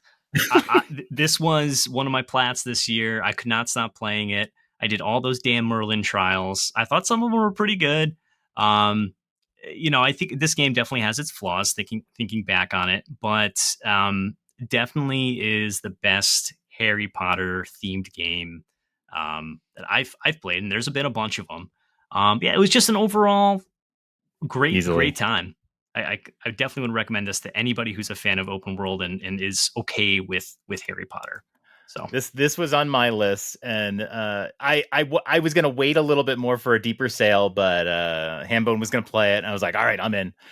And this will very famously always remind me of, this is the game I played when I went blind. This was the game that I think I was straining my eyes because I would sometimes be at my work laptop and trying to just 100% the thing, looking at my screen at a distance. And that's when I had my eye issues for about a few weeks. And I can't even look at this game again. It's just like, I have really bad memories. But when I played it, I said, this is so far the game of the year, right? This game came out, I think, in February or whatever. So far, the game of the year. Since I've played Tears of the Kingdom, this is so far the one-time game of the year that I just barely remember anymore, because Tears of the Kingdom has so engrossed my life and made every other game that I played completely stupid and worthless to me. But it's probably still my number 2 game of the year. Wait, like here's 1, and then 2 was like on the floor. Way down there. Yeah. It was awesome. But I wish it had a little bit of a better story. I did hear that some data miners uncovered that there was potentially a morality system in the game, which I think would have been an interesting aspect to it. But alas, it was just you can kill everybody that you wanted to, and there's no penalty for it. I do like, John, how you took a different tact than I did. I did not learn any unforgivable curses. I played clean. Greg Johnson, he's on the straight and narrow, man. You can't. The curses were so much fun. They just insta-killed trolls. It was like, it was so great. At the end of the game, I was so overpowered. I didn't really have any issues with that. But yeah, every time you sent me a video of you one-shotting a troll, I was like, yeah, that seems pretty freaking fun. So that was a good time. The next game on my list is Horizon Burning Shores. Awesome DLC. I'm not usually a big DLC guy, but I did really love Forbidden West last year. This was one I had on my list. It just, the timing hit perfect. I had a kind of a gap there. I really liked the character development in this one with Aloy. I think she's really grown over the last 2 games, and kind of taking her and giving her a more personal relationship angle, which I think has been a little bit lacking in her character. And I think rightfully so, right? She's been an outcast, and finally coming into society, and now she's got this big world-ending problem to solve. For her to kind of build a one-on-one relationship with another individual, I thought was really interesting. I know some people have talked smack about that, but I really liked it. I did do the classic thing where I come back to a game and I kind of just totally forget the controls. I think I played half this game without remembering that you can do like the focus, the slow time thing. Yep. And when I remembered you could do that, I was like, oh my God, like these fights are so much easier now. Like, what was I doing? But I did the same exact thing. Yeah. No, I absolutely loved it. I did not get all the trophies in this one. There was a couple sets of collectibles that were just a little bit too obtuse for me, but I did do all the side stories. I played it to completion. I thought the boss battle with the it's in the trailer, so it's not a that was a it's not a spoiler. The great final Horus, boss. Yeah, I thought that was really, really cool, very cinematic. The water wing where you can fly and then go underwater, I thought that was really neat. Great use of the dual sense. Horizon continues to be a quality franchise. Really fighting a gigantic boss and then getting inside the freaking thing. It's like, whoa, here we go. Now I'm in you. I liked Burning Shores. I had the same problem as you. It's just it had been a long time, and I 100%ed Forbidden West. I mean, I did everything, and coming back to it was really hard. Just like you said. And I kind of just mostly mainlined it. I do want to go back and play it a little bit more. I didn't really love it. I don't know if it was just the lack of really understanding the controls. I spent just trying to understand the skill trees. I would get skill points and I'm like, I don't want to spend these because I don't even know how to do any of these things. It's just adding controls. Yeah. But it was very good. I love that it's in a standalone place. I love the final boss battle. I love the relationship that Aloy was having. She had this like nervous energy, and it reminded me of like high school where she's like, I have to go meet. What was the girl's name? I can't remember her name. Seika. And she's like, Seika wants to meet me where we met, and you could feel like the butterflies in her stomach. It was just great voice acting and everything. It was like, I'm really nervous. Like, oh my god, is she like me or anything? But I think if I would have played it a month or two after I finished Forbidden West, I would have enjoyed it more. Sure. But I still want to go back to it and try to finish some more stuff out of it. Yeah, so that was good. My game of the year so far has not yet been dethroned by Tears of the Kingdom, to be perfectly honest with you. It's Jedi Survivor. How do I mute Hambone? Yeah, sorry, buddy. You're going to Koo's land. Yes. I'm with him. I thought Fallen Order was really great. Fallen Order, I had tried originally on Game Pass when I first got my Xbox a few years ago. Finally got around to it. I played it. I actually bought it, I think, the month before it came out on PS Plus. So I played it around like the Christmas time. Really liked it. It clicked with me. I had the time to play it. Thought it was really cool. I think Cal Kestis is a great character in the Star Wars universe.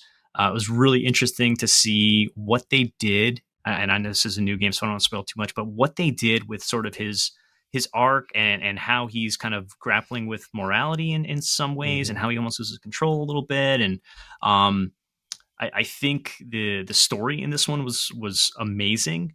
John, this game kind of has shrines, dude.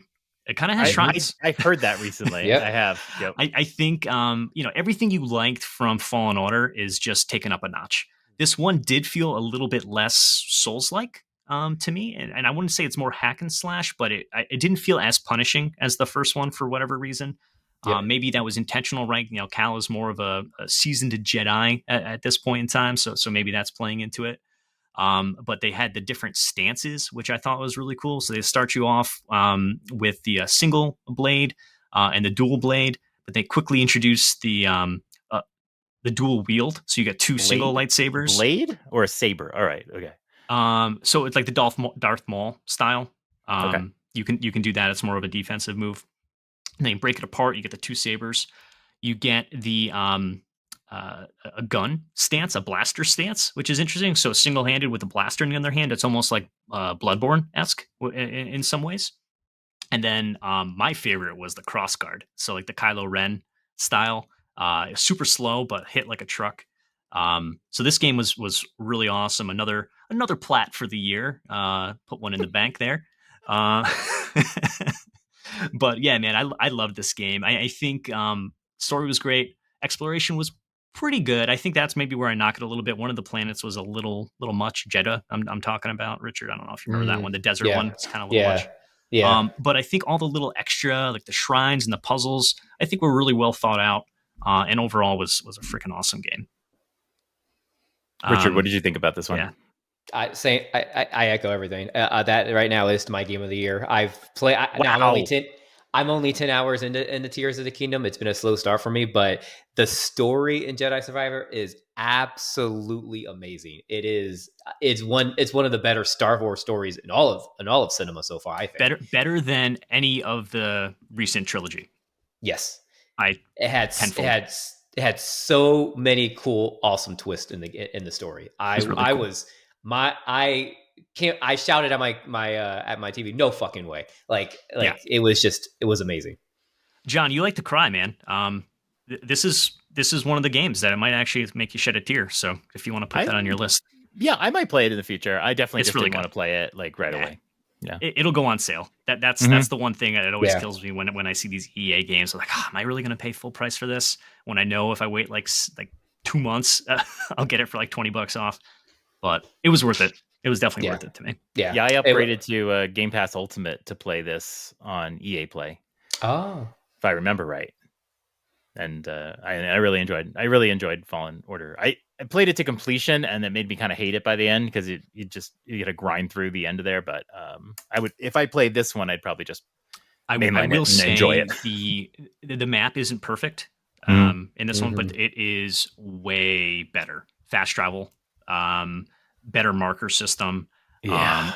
A collectible. Fallen Order was. I think it gives you a collectible count, like how many are left here and there or whatever. So definitely improved over Fallen Order. So that was. Really good. Like how I remember in Fallen Order, like when you get somewhere, you're like always sliding down like a hill. Like he's always sliding, and I was like, and when you start playing Jedi Survivor, I was like, wow, it's nice to know like this guy's not sliding everywhere he needs to be. So who designed these planets? A lot of slides, man. Yeah. So yeah, amazing. Next one on my list here is MLB The Show 23. I freaking loved this game. This was super fun. I haven't played an MLB game since 2011, 2012. So it's been quite some time for me. I just had the baseball itch, and I didn't want to pick up Super Mega again. I played a bunch of the, yeah. I played a bunch of that game too, but MLB The Show is super cool. I loved all the different game modes. What it did with the Negro Leagues and giving some history and sort of backstory to some of that was really interesting. It was a nice little change of pace. So basically, it would tell you something about, Jackie Robinson, and it would be like, all right, well, here's a scenario. You need to steal 2 bases in this game, and it would put you in different scenarios. And then it would give you like a 1.5 to 2 minute vignette about Jackie Robinson's story. Oh, cool. Yeah. So there was like 8 or 9 different ones of those. Cool game modes. I played all of them. March to October, I think, is a great idea. I don't know how long that's been around, but basically what it does is you pick a team, and then it puts you into various pivotal situations. So you might be, 8th inning, down 2 runs, runner on second and third, win the game, for instance, or, hey, complete this no-hitter or what have you. Yes. So it's really cool. And based off of how you do in that scenario, it'll either fill up your hot or cold meter. So if you achieve the goal, it'll fill up your hot meter. And if you do really well, it'll fill it up a lot. And then basically that will determine how the rest of the games in the next series are kind of simulated. So you do good, you're going to win the next couple of games. You do bad, you'll lose a couple of games. It was just really awesome. I thought that was super cool. And the Diamond Dynasty is the mode that I think most people play. It's the card collecting one. There's just so much to it. And, I think it's a live service type of model. So every 45 or 50 days, there's a new season, a new set of cards and what have you. So, I know hardcore baseball fans really, really enjoy that. I thought it was cool. I burnt myself out on it. I played 93 hours of this game in like a month. I could not put it down. This was sort of my go-to game for like the month of March or so. So really, really awesome. Last game, guys. I need to inform you on one of all those games I said before are great. Jedi Survivor, amazing game of the year for me. Hogwarts Legacy, stunning. Greg Johnson, champion. Guys, do you know about Fashion Police Squad? If you don't, look up this trailer. It is first person shooter in the style of like an old school Doom. But you are a fashion policeman. So your guns are all based off of like sewing kits and stuff. You have a belt of justice that you can whip people with. And your enemies are all like fashion faux pas. So like oversized suit man and you have to shoot you have to shoot at him and you fix his suit, and then after you defeat him, there's all these catchphrases like snazzy or like fabulous, and it's just hilarious. I cannot get enough of it. Socks with sandals, man. Karen in a potato sack.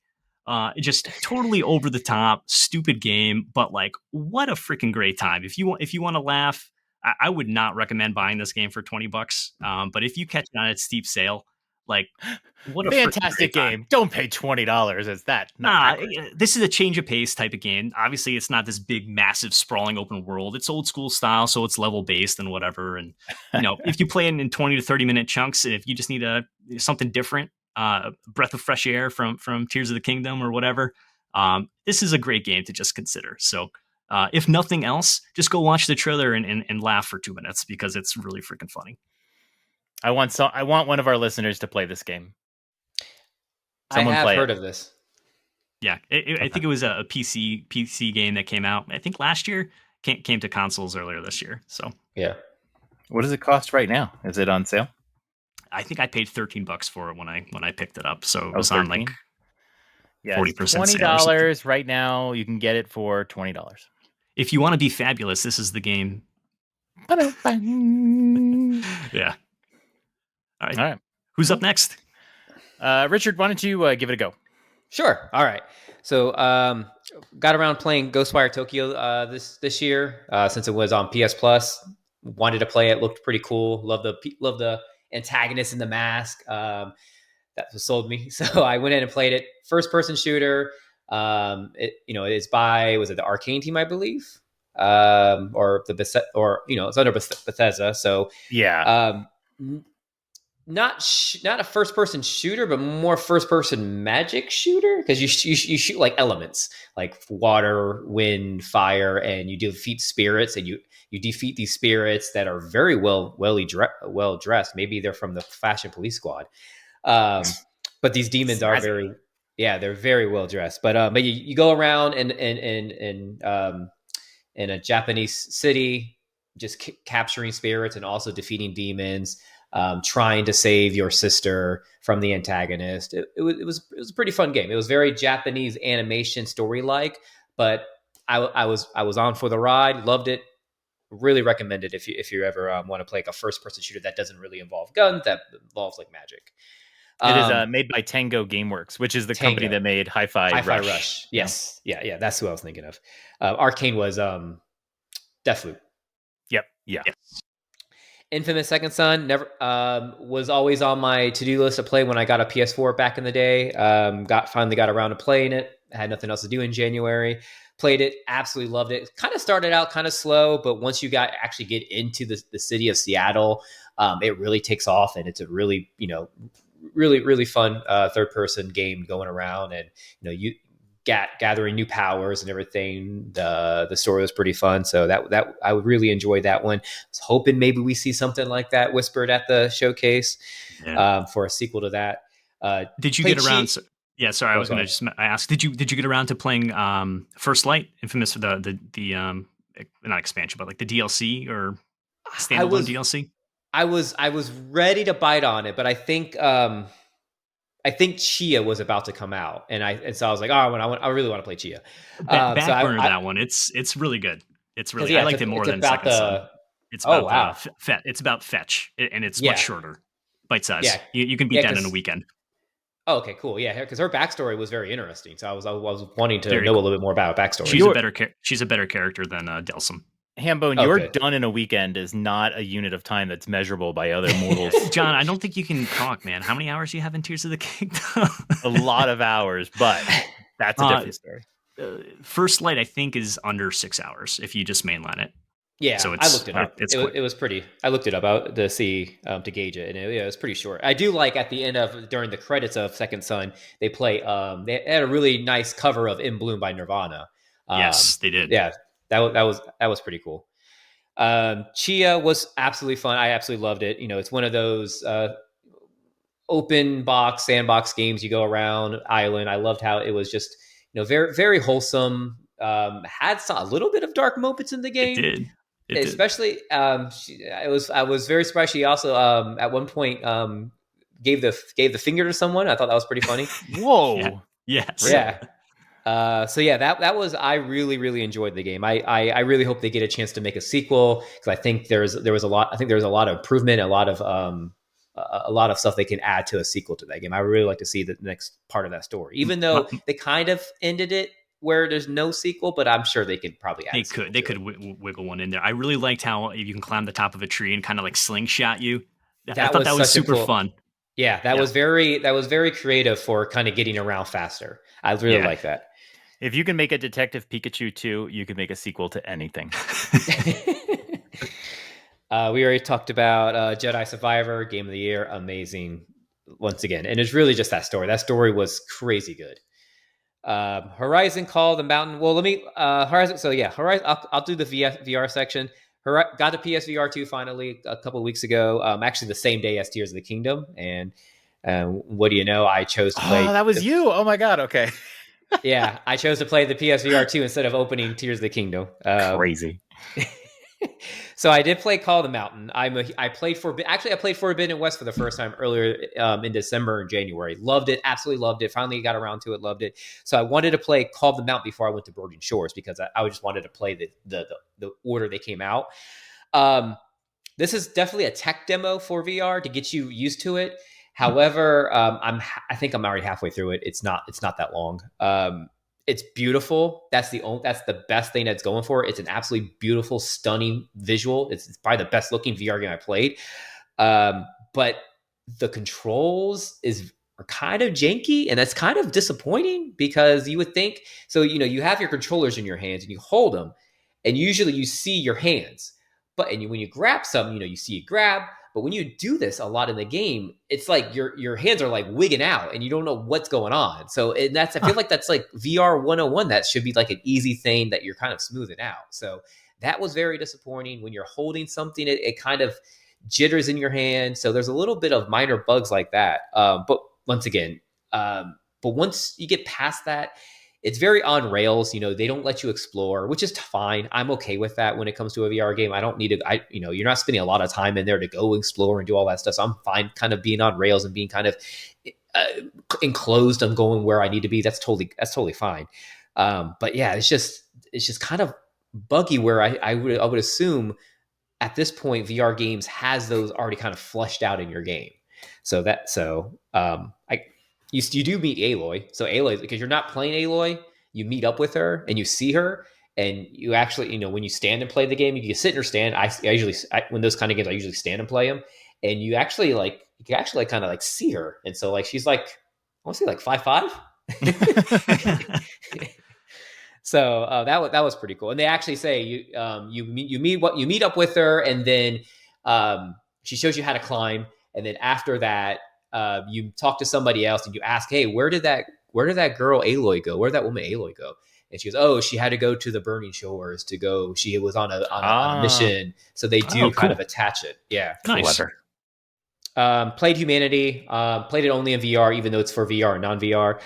Really fun puzzle game. I would highly recommend playing it. It's really, it's like Lemmings and Toad Treasure Tracker. If I had to combine two games, it was kind of like that.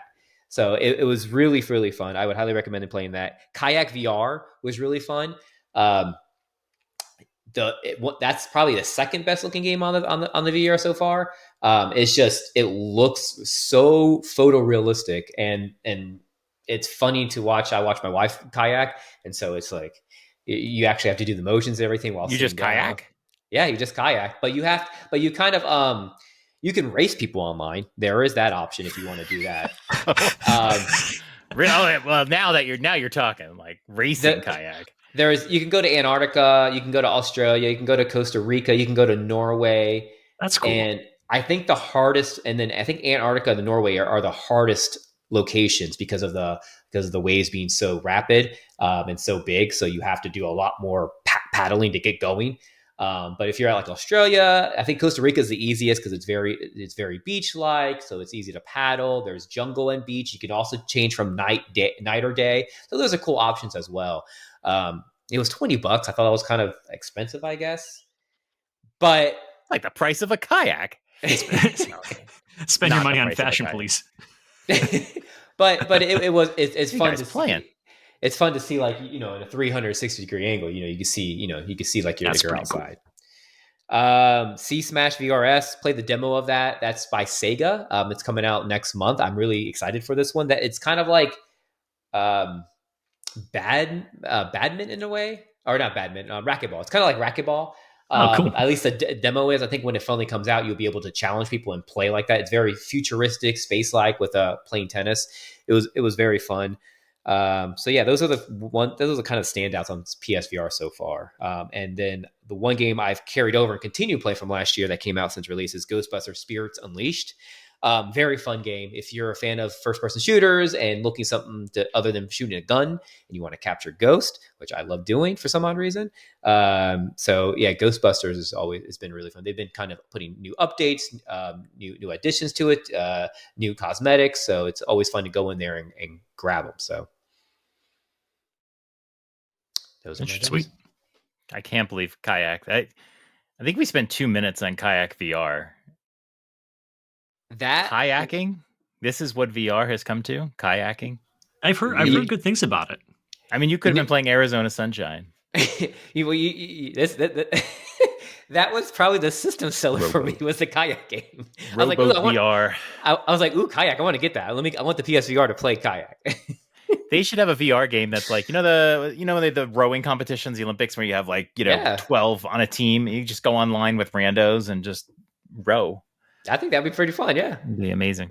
Team building. My list is pretty short. I've played a lot on the PlayStation. I give it a couple of really big games, but you guys have kind of talked about some of them. So Burning Shores and Hogwarts Legacy, both had a good time with. The two that I'll talk about is Kena Bridge of Spirits. This is a game that was the big PlayStation exclusive. It's very pretty. I heard some iffy things when it first came out. I didn't have a PlayStation at the time. And it was just one of those games I felt like I just needed to play. If I'm going to have a PlayStation, I need to play. And it came to PS Plus, and I was like, all right, now I need to play it. I can play it for free. And so I did. And I have to say that in the beginning, it's a pretty game, but in the beginning, I was always lost. I kept not knowing what to do. And they make you find these little dudes that are called rot. Weird name for them. Weird name. Whatever. It felt like it's something I shouldn't have, but it was like, no, it's something you need to find. And it's just these little guys. They're like yay big, and they smile at you, whatever. And at first it's like, oh, that's kind of adorable. It almost felt like it was trying to be too adorable. But you had to go find like 5 of them or whatever. And I was like, where do I go? There was nothing hinting me as to where to go. And you're in this jungle or forest, and it's like, I don't know, everything kind of looked similar. And I don't know, it wasn't the best first impressions. Over time, the game got a little bit better. The battle system was pretty straightforward. Early on, light attack, big attack. And it was like, okay, it wasn't terrible. I don't like having very complicated battle systems, honestly. It started to grow on me a little bit, but still, like throughout the game, I was constantly feeling lost. And the game felt kind of stiff, especially with the environments. You would see this like driftwood or whatever. You try to jump on it, and you just kind of like slide and then slide hit the invisible wall, and then you're yeah. So it wasn't the great. And then every time you found the rot, you have to watch this stupid animation of a stupid fucking rot smiling at you. And there was like 6 different animations. And by the time you find like 35 or 40 of these things, and you've seen so many little repeat animations, it just gets bland. I don't know. It's hard to see them. Like there's times I picked one up almost by accident. I don't know. It just had some little issues here and there.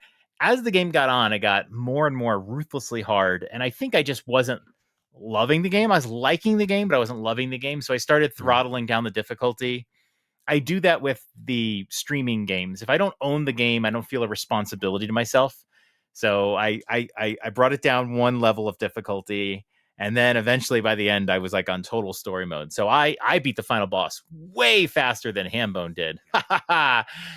And whatever. I just felt like it was got a little repetitive, as most games are these days. Didn't love it, but I liked it for a good deal of time. So it was okay. The other game is Ghost of Tsushima.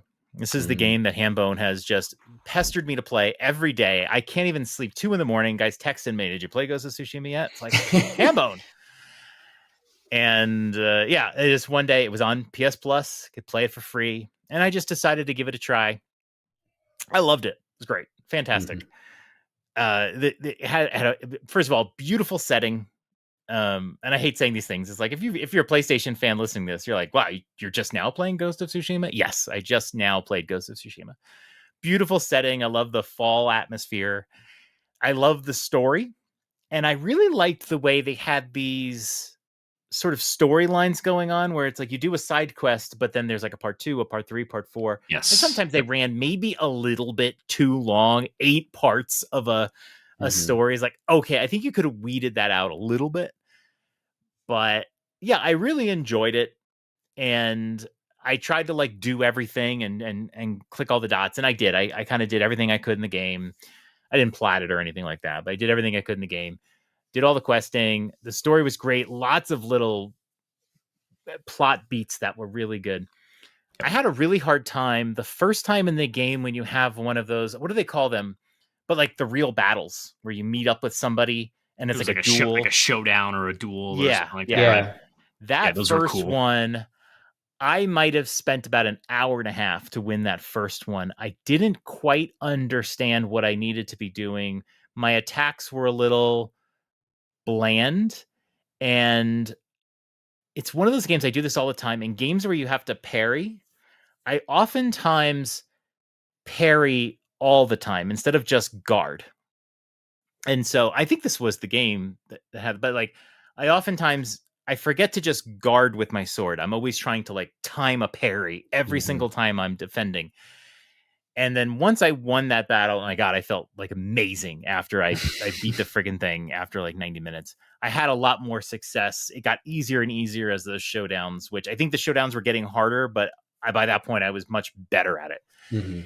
And using like the stances and that sort of thing, which were a little weird to me. I didn't like adjusting stances all the time. I just want to play, but I understand it. It gave more variety to the battling. But sometimes my biggest complaint is, I'm trying to be like a skilled parry guy or whatever, and you get into a battle and there's like 6 dudes all running at you, and all strategy goes out the window. You're just kiting around, running, trying to knock somebody. And it's like, let me fight one guy at a time. Like, this is the kind of battle system it should be. It should be like a movie, right? When there's like a big gang after you, but they all just take turns. So that got a little frustrating. You have to stealth and try to kill, but once they're alerted, it's like, forget it. It's mayhem. But I really enjoyed it. I did not play the DLC because by the time I got to the point where I could play the DLC, I was just so burnt out on the game. I did every quest and I was like, I'm done. And I could see myself going back to the DLC. I heard the DLC is very good. It is very good. I just feel like it's going to be a Horizon Forbidden West thing. By the time I get back to it, I will have forgotten how to play and it'll all be out of me. And so I probably won't go to the DLC, but it's fine. I got to play for free with my PS Plus Extra subscription. So I really enjoyed it. If you've never played Ghost of Tsushima, definitely recommend it. And as someone who has tried now twice to play through Sekiro, the second time I played through Sekiro, I'll talk about it a little here. The second time recently I tried to play through Sekiro, I got to the Guardian Ape and I just can't beat the Guardian Ape. I can't lower the difficulty. I don't know anybody who's nearby me that can beat Sekiro for me. My nephew loves From Software games and has beaten Sekiro, but he lives in New York. So maybe like I'll bring my PlayStation the next time I'm there.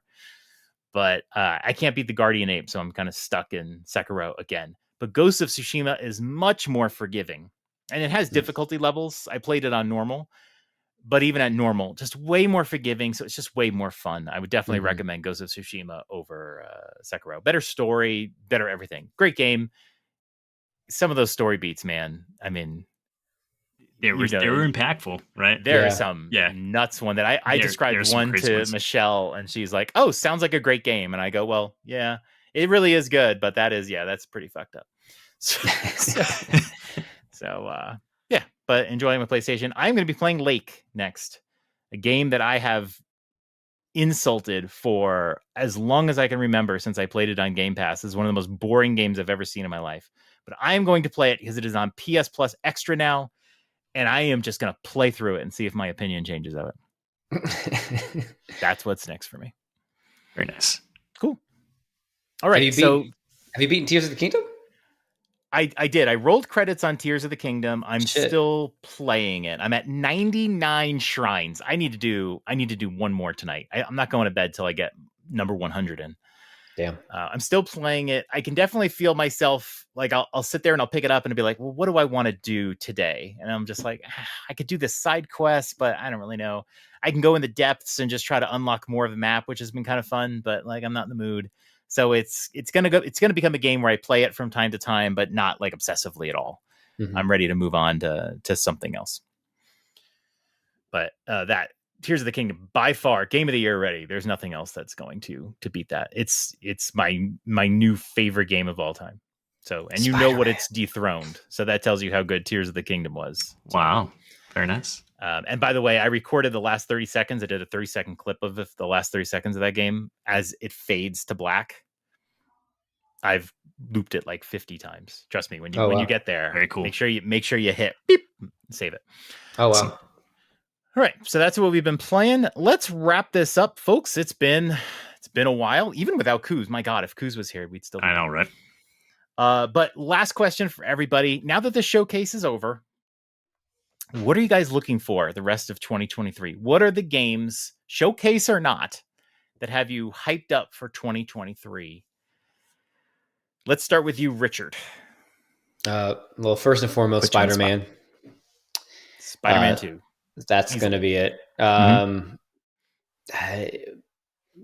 going to be on the lookout to see if they do announce any PSVR 2 first-party titles. There has to be more coming down the pipeline that they haven't announced yet. There has to be that, and I think Armored Core. I like that. I like the idea of mechs, so I'd like to check that one out.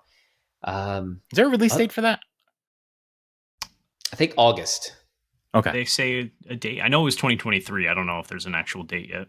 Yeah, I think it was August. And then I haven't played yet, and I know this is like a oh my gosh, is I haven't played August 25th is Armored Core 6. I haven't played Ragnarok yet. So that's going to be that's going to be too, that's going to be something I need to play towards the end of the year. So Hambone has awoken. Yes, Ragnarok was awesome, boy. So good. That's what made me buy the PS4 was when the God of War 2018 came out. I was like, I got to play that. So that's Ragnarok is that much better than 2018. It's so good.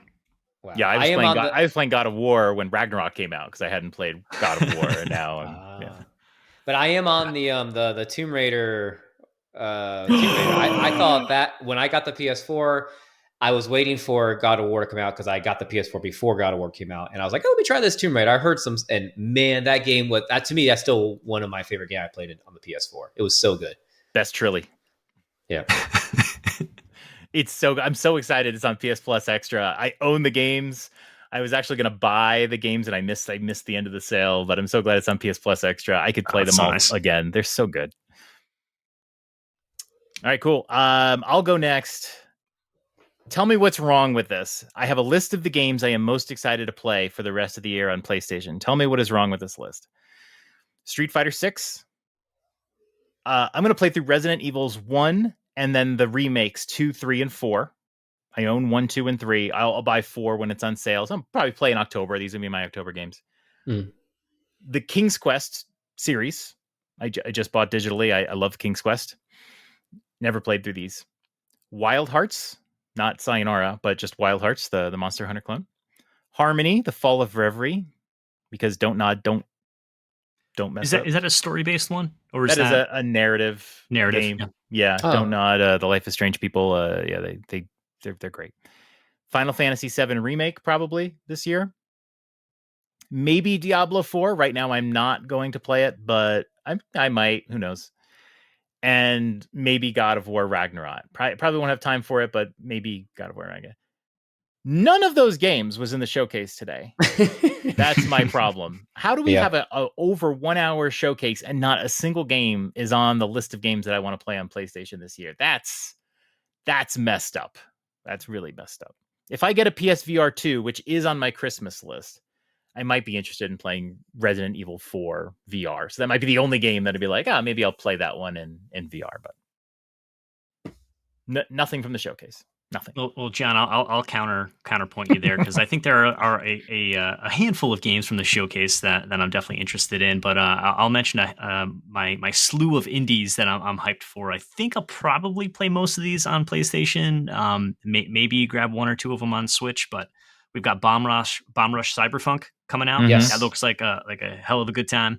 Sea of Stars looks amazing. I'm so ready for that one. Gunbrella, I played the demo on Steam earlier this year. That's going to be a really good time. And Plucky Squire, man. Like, yeah. You're not going to play Plucky Squire, John? Like, I might if it's on PS Plus. Yeah.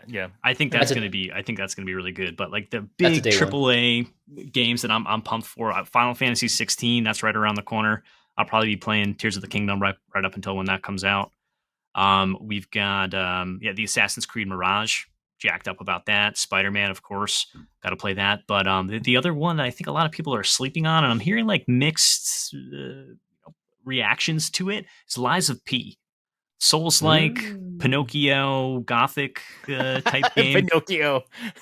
Yeah. I know. It's just funny. That's like Pinocchio. Who's not into that? Let's go. Right. It just looks, the aesthetic looks really cool and interesting. So I'm really excited about. You've been psyched for that one ever since they showed it. I think in an Xbox showcase. I think they did. Yeah. I think if I remember it. It's a third person, right? Third person. Yeah. Yeah. Third person Souls-like. Souls-like. Third Wooden Boy perspective. Gotcha. I don't know. But I think it's going to be on Game Pass. Is it not? Unsure. It might be. I think it is. I don't know. I actually don't know who's developing that, to be honest with you. I've got to go check that, but it just looks so cool. Like I'm there to support it. So I have to blow the dust off that Xbox controller if you play that one for free on Game Pass. Yeah. I think there's a Double Dragon game coming out this year too, isn't there or not? Is there? Yeah, it looks really cool. Damn, what's the name of it? It's some kind of new Double Dragon game. It looks really, really fun. Triple Dragon. Double Dragon Neon? No. That's an old one. That was a 360 one, wasn't it? That was the game that taught me that getting a second player set up on an Xbox 360 is really difficult, because my brother-in-law wanted to play with me, and we spent, no joke, like 15 minutes just trying to get me to get a controller and the second player, and it kept asking for an account and whatever. And it was like we made a guest account, and then we it was like, oh my god, we can't even play this 2-player game. What a great console! Like, is it Double Dragon Gaiden: Rise of the Dragons? Is that the one you're looking at? Yeah, that looks pretty cool. That looks pretty cool. Yeah, it looks like Lies of P will be on Game Pass. I will check it out. Cool. Awesome. Well, thanks for having us, John. Yeah, that was fun. That was an interesting showcase, kind of a controversial showcase, but Spider-Man 2, I think, is the rock there. Mm-hmm. So that was a good time. I'm sad that Kuzi had some power issues at his hotel in Wyoming. Couldn't join us, but he was here with us in spirit for a good 20 seconds. So we'll always have that intro to remember. Yes. Just put that in for whatever I didn't say. Just imagine Kuzi was me. Yeah. Those buffaloes in Wyoming. All right, everybody. Hope you enjoyed our PlayStation Dads. We'll see you maybe when Spider-Man 2 comes out later this year. But for now, good night, everybody. Good night, everybody. Bye-bye.